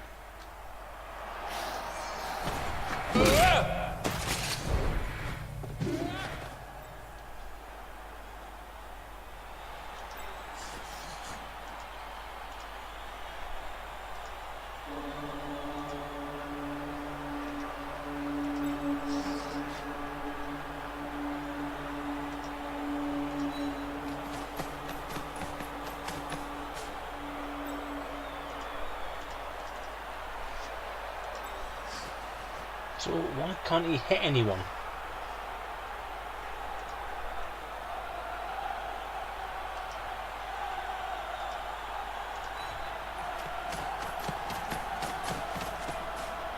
On the edge of the field there, within grasping range of the fans. And they're looking hungry.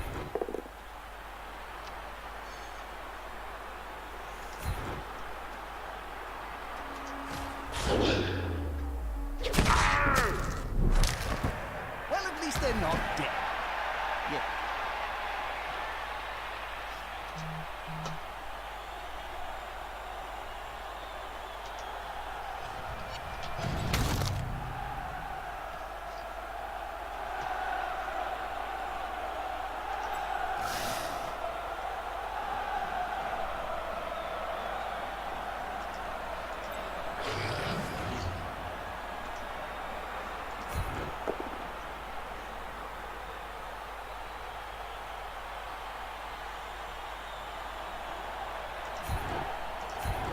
With arms like dragons, there was only going to be one result in that spot.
Safety in numbers. Yes.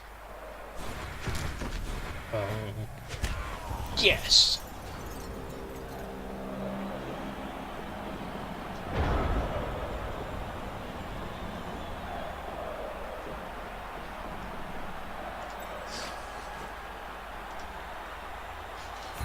Knuckles, balls, Jim.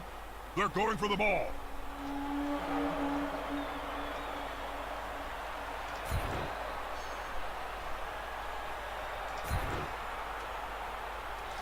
There's no harm in making a block on the ball. Well, actually, You're going to spend time on the bench, man.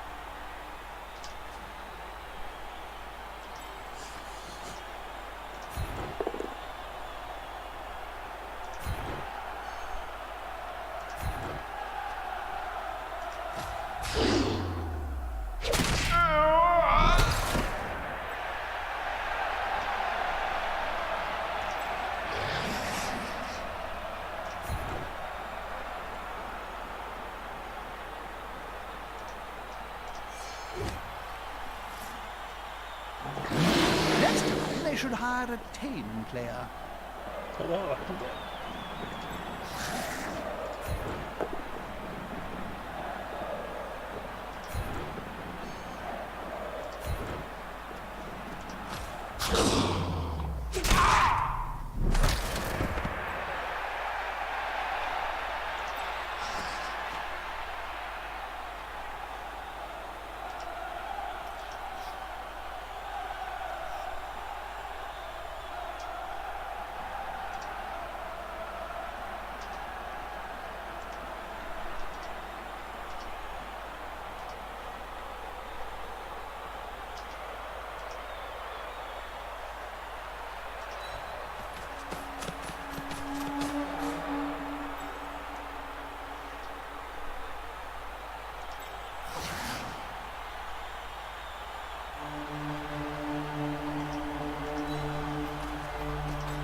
put some pressure on the ball carrier. Move quicker!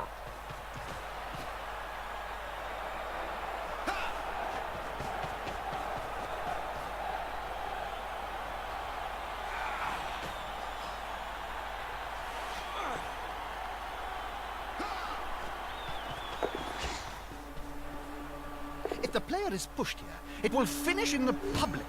And in general, fans are much more dangerous than players.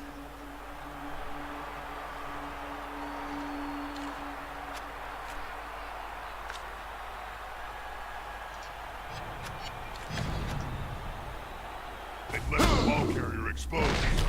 There could be a counter-strike.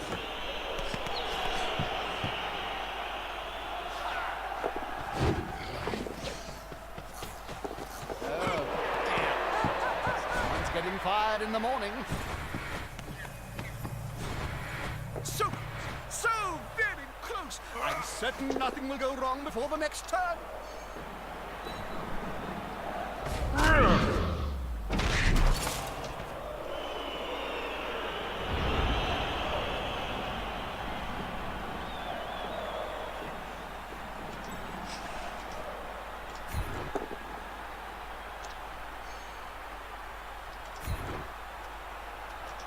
That's it. Aim for the ball carrier. Take them down.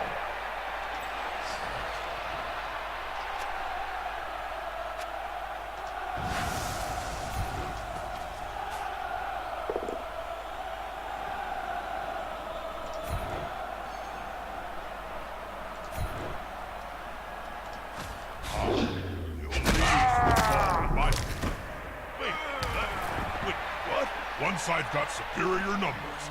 Always good for a laugh. Oh! Rather them than me. So easy when you can change the shape of your body.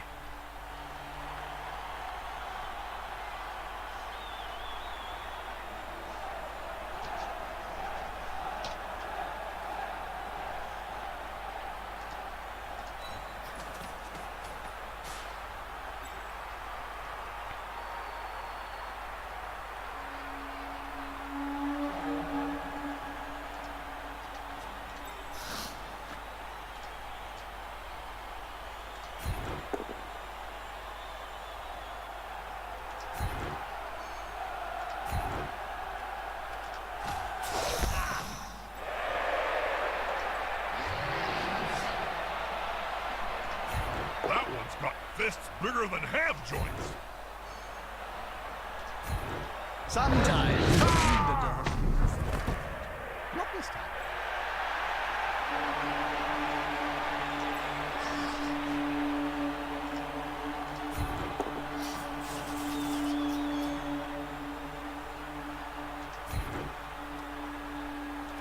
Well, that'll shake things up.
Those players are very close.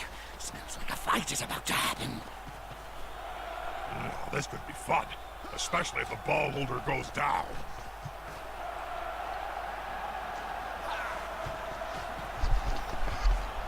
Apologies have been very quiet on this. I'm just trying to work out what's going on. So obviously the rules that I've had, the rules that I've always played, are very old compared to what's going on here. This is going to be decisive.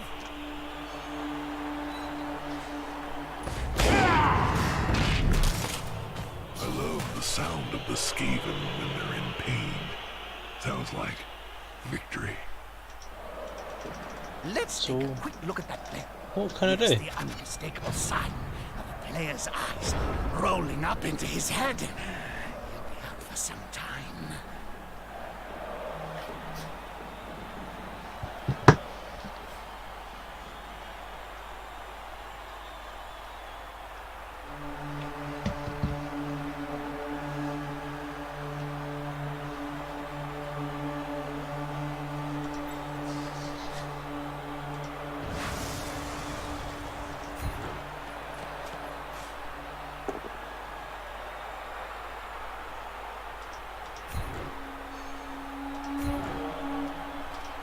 Little air for the ball carrier.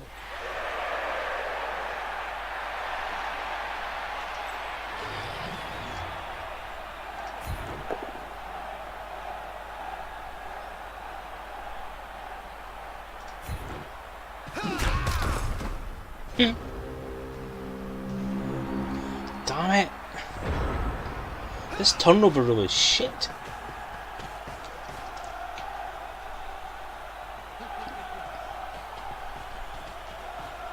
This could be a sack. I love it when that happens.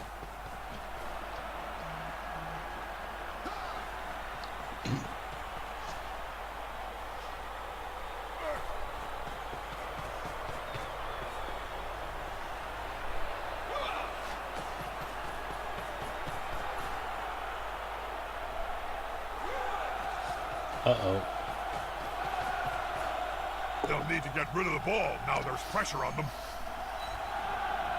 Take down the ball carrier before you can move it up the field. Blood Bowl 101.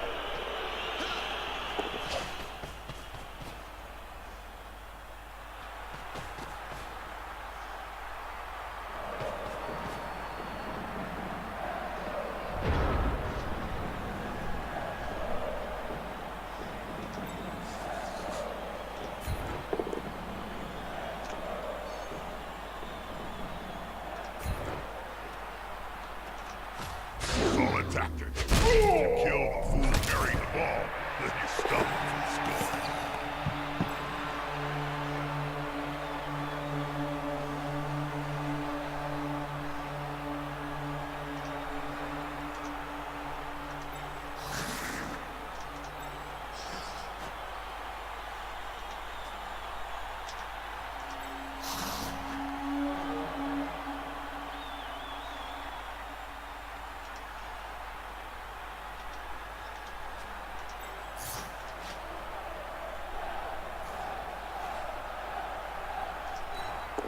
Not up to much today, poor thing. Oh.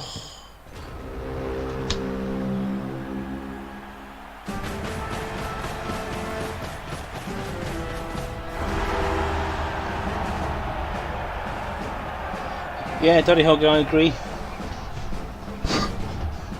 I always thought this game was meant to kind of follow on the rules from American football, which would mean that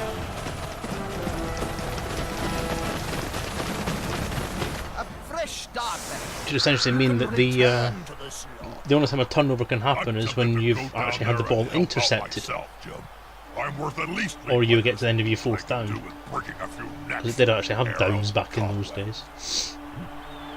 Possession is the key to winning, which must drive the coach crazy, as his team has just kicked it away.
Failure that could cost his team dear.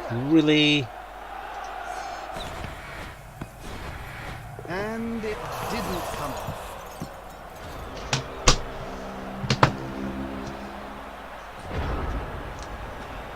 I'm sorry, that breaks the game for me.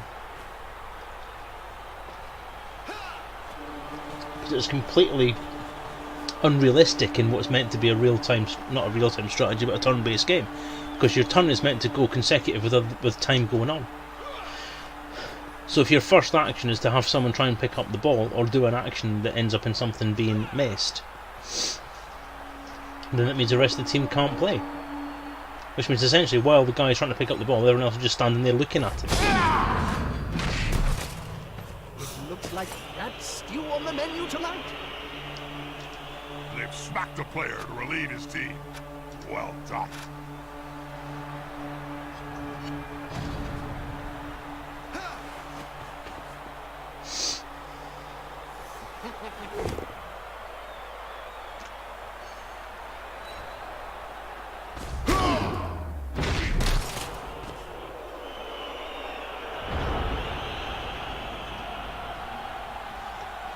Okay, so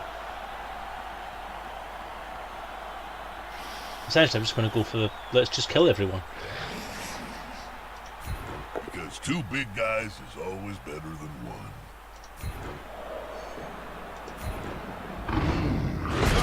It reminds me of the famous story of Nurgling and the Great Unclean One. But this time, no miracles.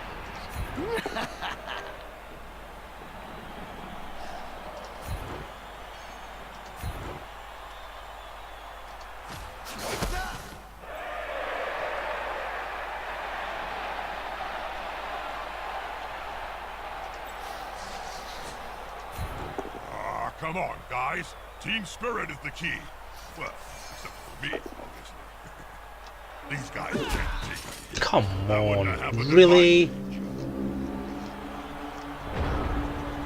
Well, that's always the way I played it. That was always the rules in 2nd edition. If you fumbled it, you could always have someone else go and try and pick it up.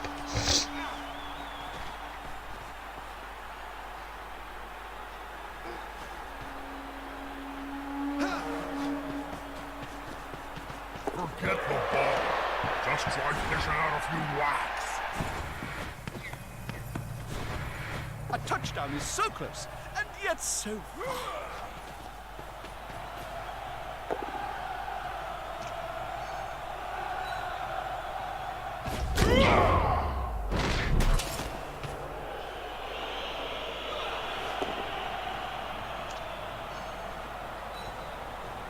A key in the struggle between brain versus brawn. Brain wins.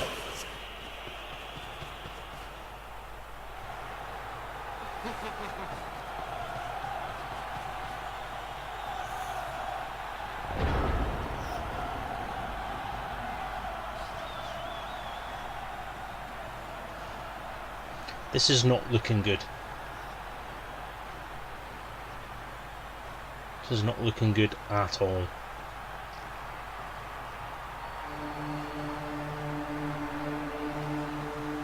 I think I've basically lost this one. But I'll get some fun out of it. I like this. The dung is about to hit the fan.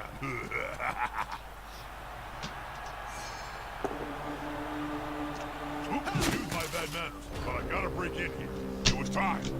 Not far from the end So zone. wait a minute, even that turnover rule is really, really bad.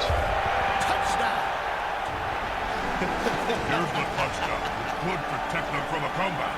This might be the end.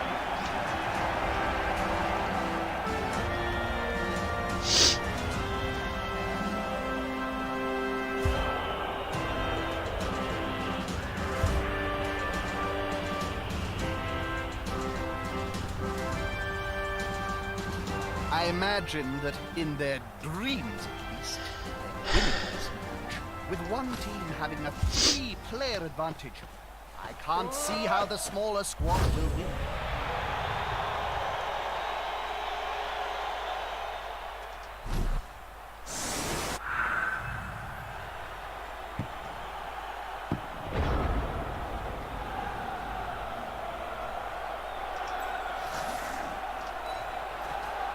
Oh, the ball has been lost. Do you know what? I don't like this because it doesn't flow. It doesn't flow as a game.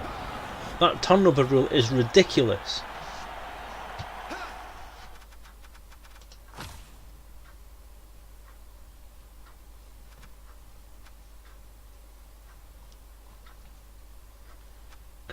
Controller, log, AI, role requirement. Match camera, cutscenes, skills, coach, game controls.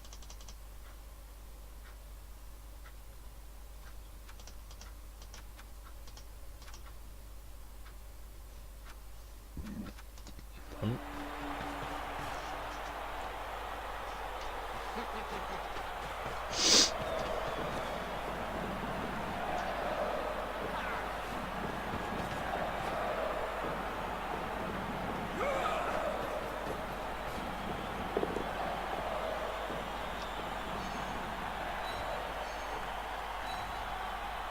The dog.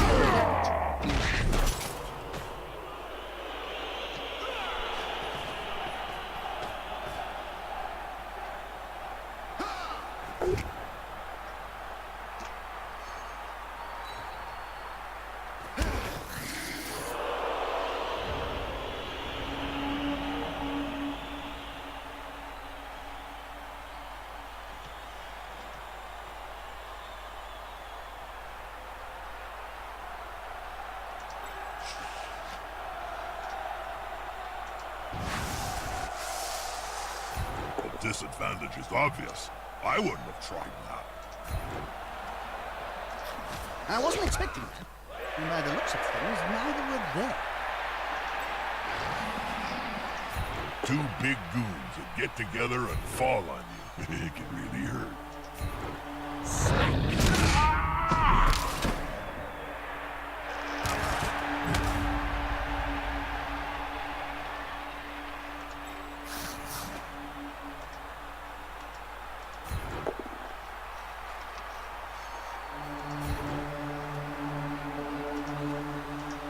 I wasn't expecting that.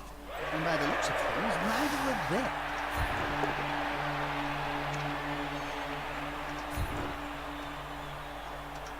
Well, that'll shake things up.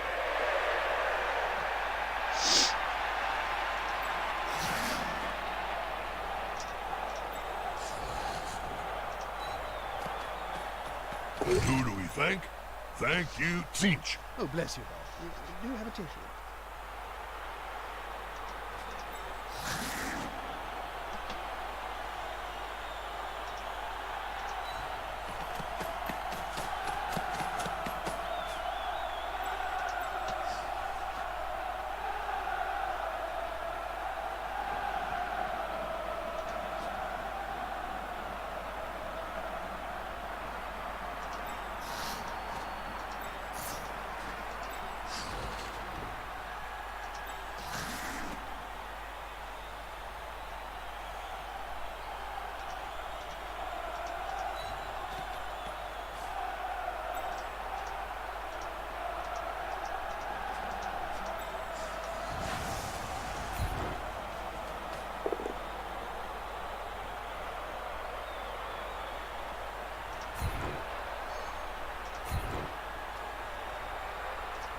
This way.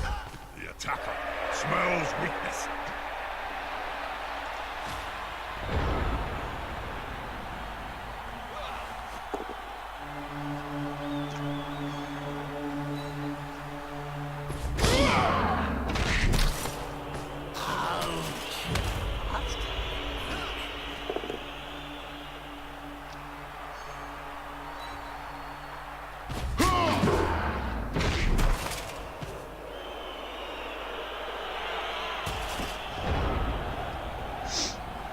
First defense against bad pickup abilities of all players make throwing and picking up the last thing to do. Yeah, that's fair enough, but every single time I try and do a fight and lose a fight, the turn ends. So every time something doesn't go my way, the turn ends. So if I leave picking the ball up till last, that means I do everything else first. And if I screw up one of those things, the turn ends. It's a bit... Like I say, the flow of the game isn't there. You're not allowed to complete your own turn because of a rule that seems to be destined to punish any single bad mistake for the entire team. It's a team game, it's not an individual miniatures or characters showcase. Failing one action for an entire team's worth of work should not be punished by the entire team taking a penalty. Unity is strength.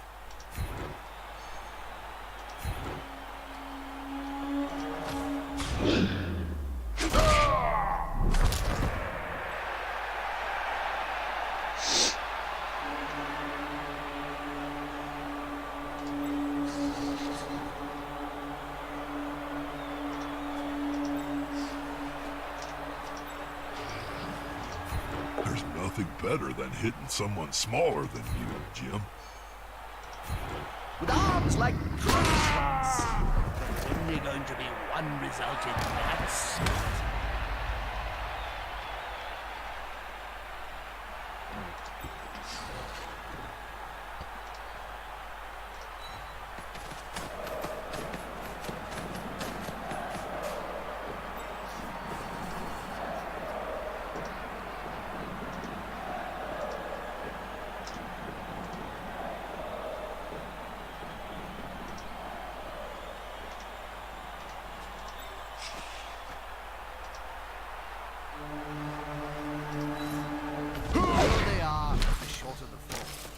Did you see that?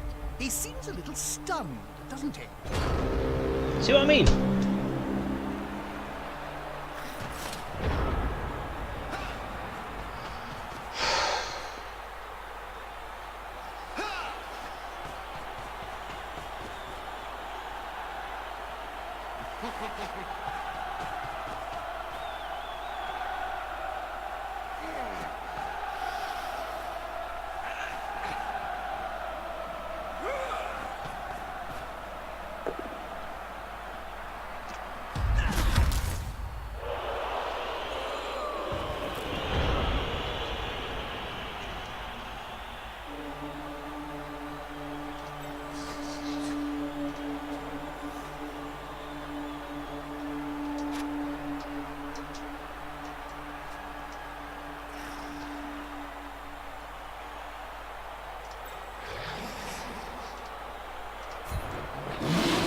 Sometimes cute animals like this forget the sport and embrace their wild side. What did I just do? What the hell? Can I undo that?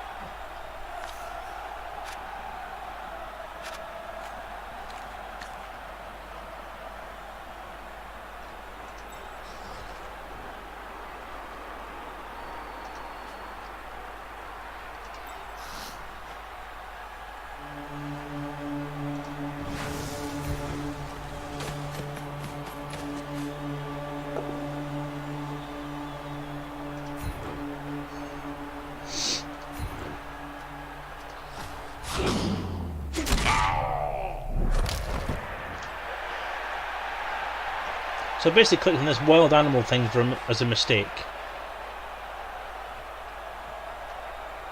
Or is it something it's just managed to do?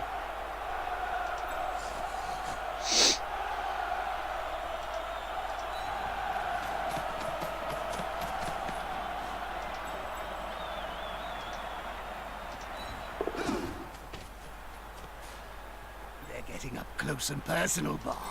You need to be close.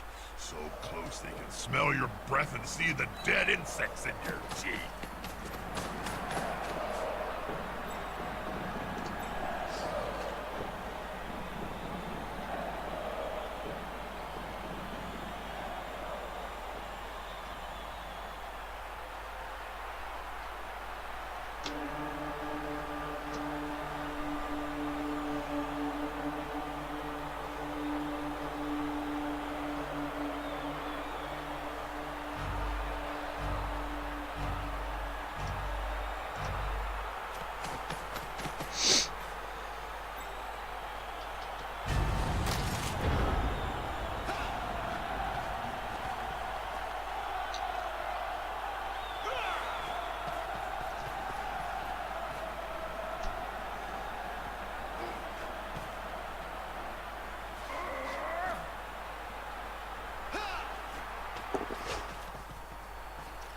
Put pressure on the ball. Can't argue with that. There's no harm in making a block on the ball carrier. Well, actually, you can do a lot of harm with that. That's kind of the point.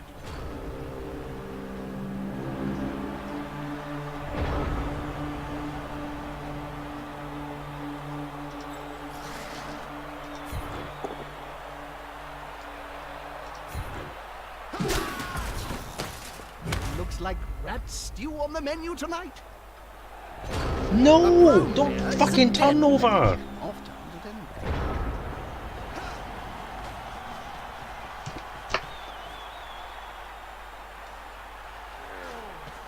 Jesus.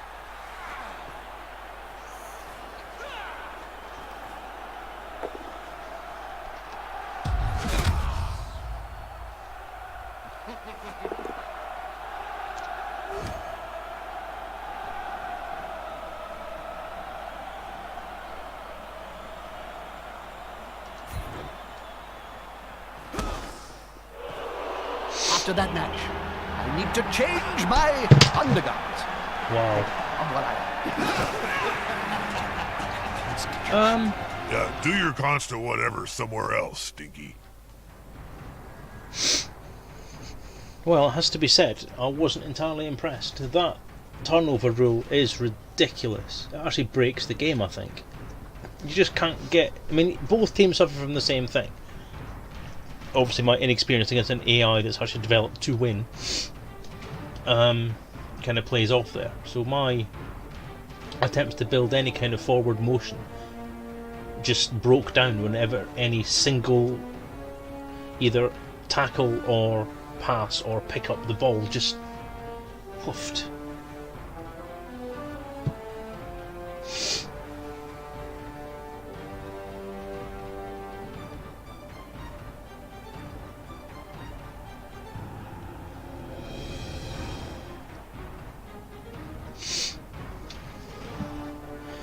Overall, presentation very good, I like it. Blood Bowl is always a great game. The rendering of everything is really nice, the field is nice. I think it's a bit cluttered. I don't know if I missed the mechanic from able to rotate the picture or anything like that. But I found it was difficult to actually see some of what's going on. That might just be me not knowing how to use the keys to rotate everything. But no, I've not played Blood Bowl since 2nd edition, so turnover is a whole new thing to me. I think 2nd edition had a turnover rule that was basically what Daddy Hoggy said, which was if you failed the tackle, or if you lost the ball, then it was a turnover, which is fair enough, that's how it's meant to work. But off the ball incidents making a turnover just seemed to be really badly thought out. So I'm not sure I like that. Not sure it's a game that I'll actually go back into unless there's a way of turning that off. So, how is the new High Destiny feed created? A lot of wizards are needed. Can't change the game controls, which is odd.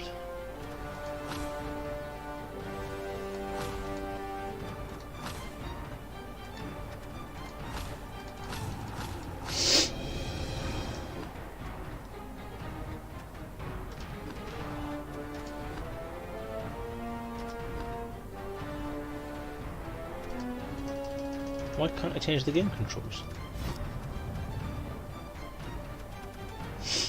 Yeah, so not bad. As a whole, it's a pretty good game. I did enjoy it. Again, turnover rule needs to go. That is a game-breaking mechanic. It's bad. Very, very bad. It seems to be... That's the thing that... To me, it seems to be an effort to turn it into more of a skirmish game than an actual sports game. So your game flow, your actual flow of the sports part of it, so you're actually trying to get the ball somewhere and move players forward, is prevented by that mechanic. Any incident that happens on or off the ball, so combat happens, ball picking up happens, that all just seems to take over from everything else, and it just doesn't fit. Sorry, but that's pretty bad.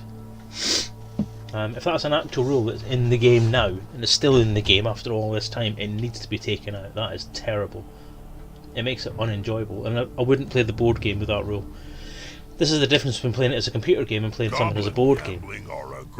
So when you have a board game, you can choose to discard certain rules and do things yourself and do things in different ways. And I think if I was going to play the board game, that has nothing to do with my spontaneous endorsement.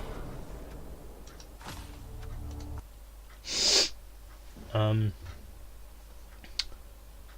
was I saying? Before that was rudely interrupted by that guy talking over me. Yeah, if it was a game I was able to modify or play in a different way, then I would remove that turnover rule. If I'm playing it as a board game, I would remove that turnover rule completely. The only turnover would be if the opposing team gets the ball, then they actually begin the offensive. But then it's a turn-based game, so you can do what you like. Your turn won't stop. So no, I don't know. I think it's a bit of a broken mechanic. So anyway, I hope you enjoyed it anyway. Two slightly different games, both based on board games, both based on rather enjoyable board games, I think. Blood Bowl, as I said, is a game I do enjoy and I have loved for a long time. I do feel that this game has actually kind of broken it slightly, because I didn't enjoy that at all. Does Blood Bowl 2 have a real title? I have no idea. Grumtastic might be able to answer that question, you seem to know a lot about it. But I was, it was okay. Yeah, Games Workshop seem to have made a move recently as well towards doing shorter games, shorter skirmish style games like Kill Team and so on. and obviously trying to streamline all of the rule sets as well. So I mean, the Warhammer 40k rule set that just came out last year, 8th edition, is 16 pages of actual rules. So not a lot of reading to get your head around, and not a lot to think about while you're actually playing a game, which in theory will make it a lot more enjoyable. We'll see what happens with that. But Talisman was enjoyable, but as I said,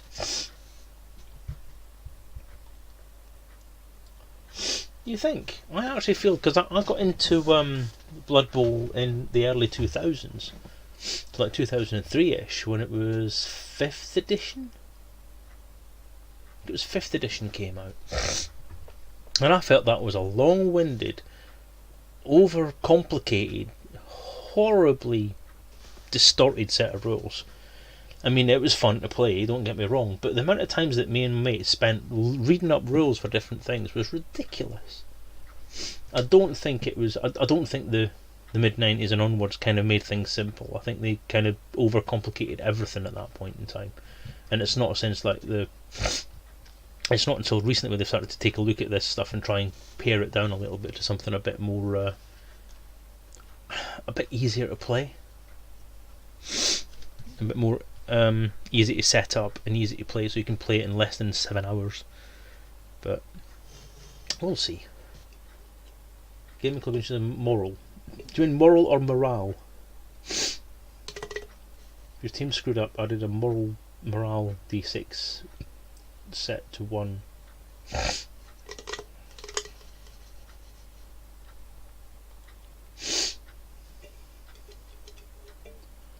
And to roll under it on 2d6.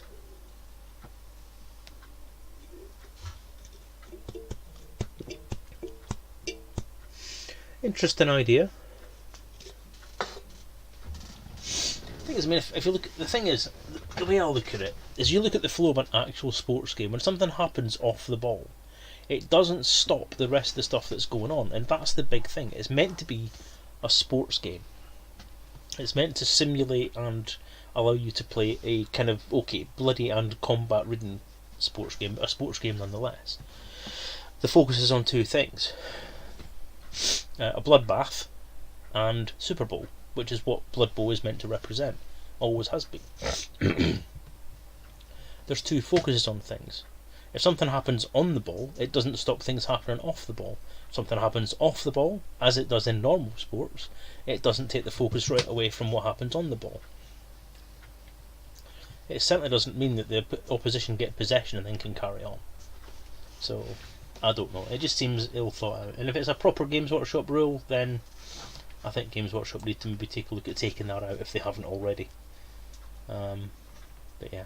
So two quite interesting games tonight. Good games on the surface, good games in concept, with a few little execution problems that may need to be looked at. Talisman's a good game to play in a team, I think, as a group. But playing it against AI, especially when you've got people watching, is not the best thing to do, I don't think. It's a good way to learn it, I think. But as a spectator sport, I don't think it's something that's particularly enjoyable.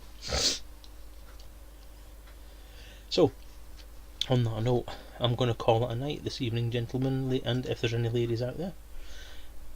Thanks for watching. I hope you've enjoyed this tabletop session. Next week, I believe we're on to... is it creative next week?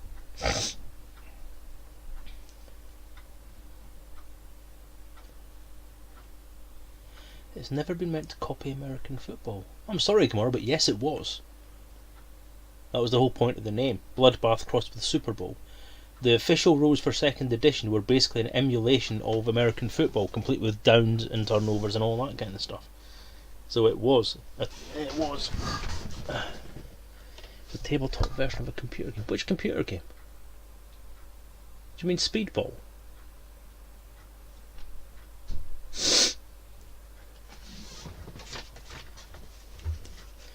I think the problem with Games Workshop is they're a very derivative company anyway. And although it may have been inspired by the concept that Speedball 2 was a very popular game on computers at the time,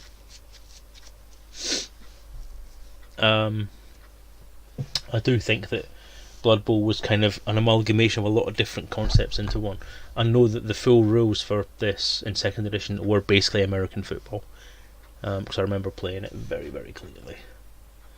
But there we go. Anyway, as I said, I'm calling it a night.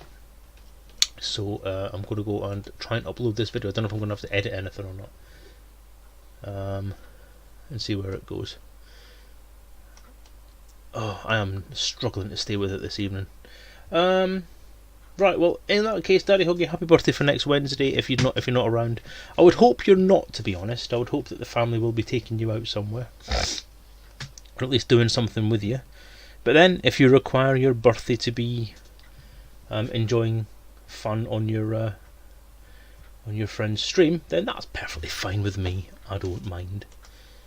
But yeah, for the moment, I'm going to head off and try and sort this cold out by killing it with fire, hopefully. So have a good evening, have a good week. As I say, we're going to be on the RPG stream on Sunday. I'm not going to be there Sunday, actually, thinking about it. I just thought I'm taking my son to uni on Sunday, so I won't be playing. After having that whole conversation with what's his name as well earlier on about it. So I won't be online on Sunday, I won't be doing the RPG Sunday, but I'll be around next week for the usual session on Wednesday, which is, I think it's creative. Let me double check, because I know what I'm like.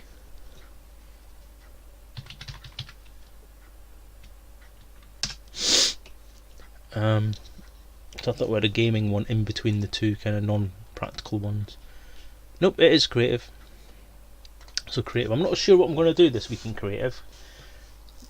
It was, I've done 3D printing the last 2 weeks and covered kind of model design and model execution, but I haven't actually thought of anything else to go next that I actually know about enough to give any kind of meaningful tutorial on. What I could possibly do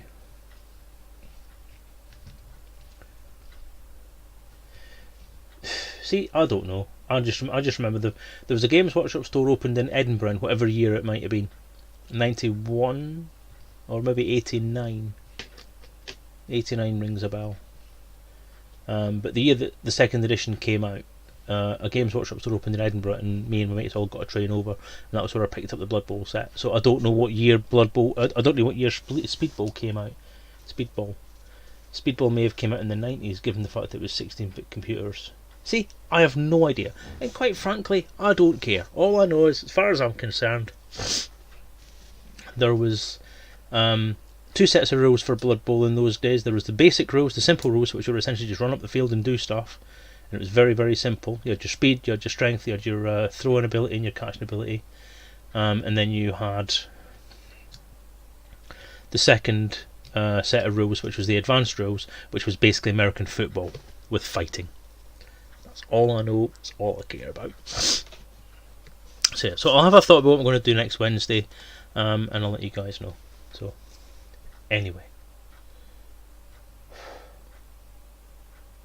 I've no idea. I didn't even know there was one. I would probably assume not. Google Blocks. Yes. It's definitely VR.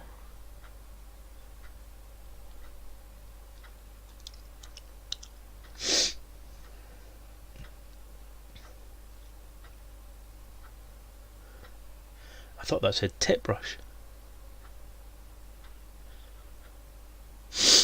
Blocks by Google on Steam. Let's have a look. Yes, it is on Oculus. Windows, Oculus, HTC Vive. Yep, and it's free. Icky thump.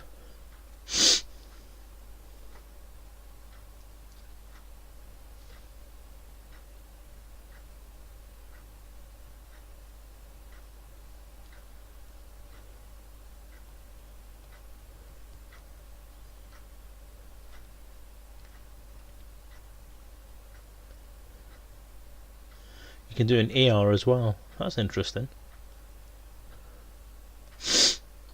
And you can use it on phones as well.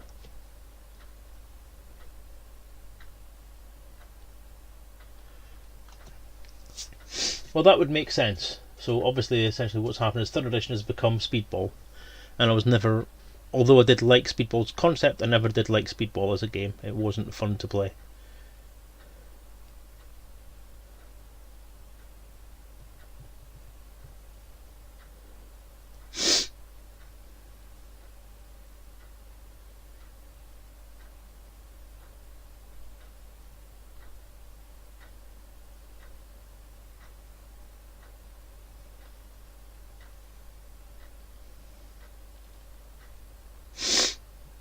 Oh. Well, thanks for showing me that, Daddy Huggy. That's quite fun. I might use that. I might grab hold of that. Right, so Google Blocks. In store.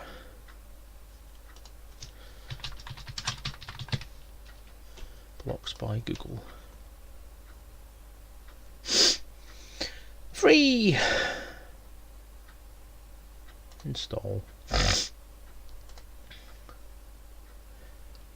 Alright, I agree with you there, Daddy Huggy. I am off myself as well.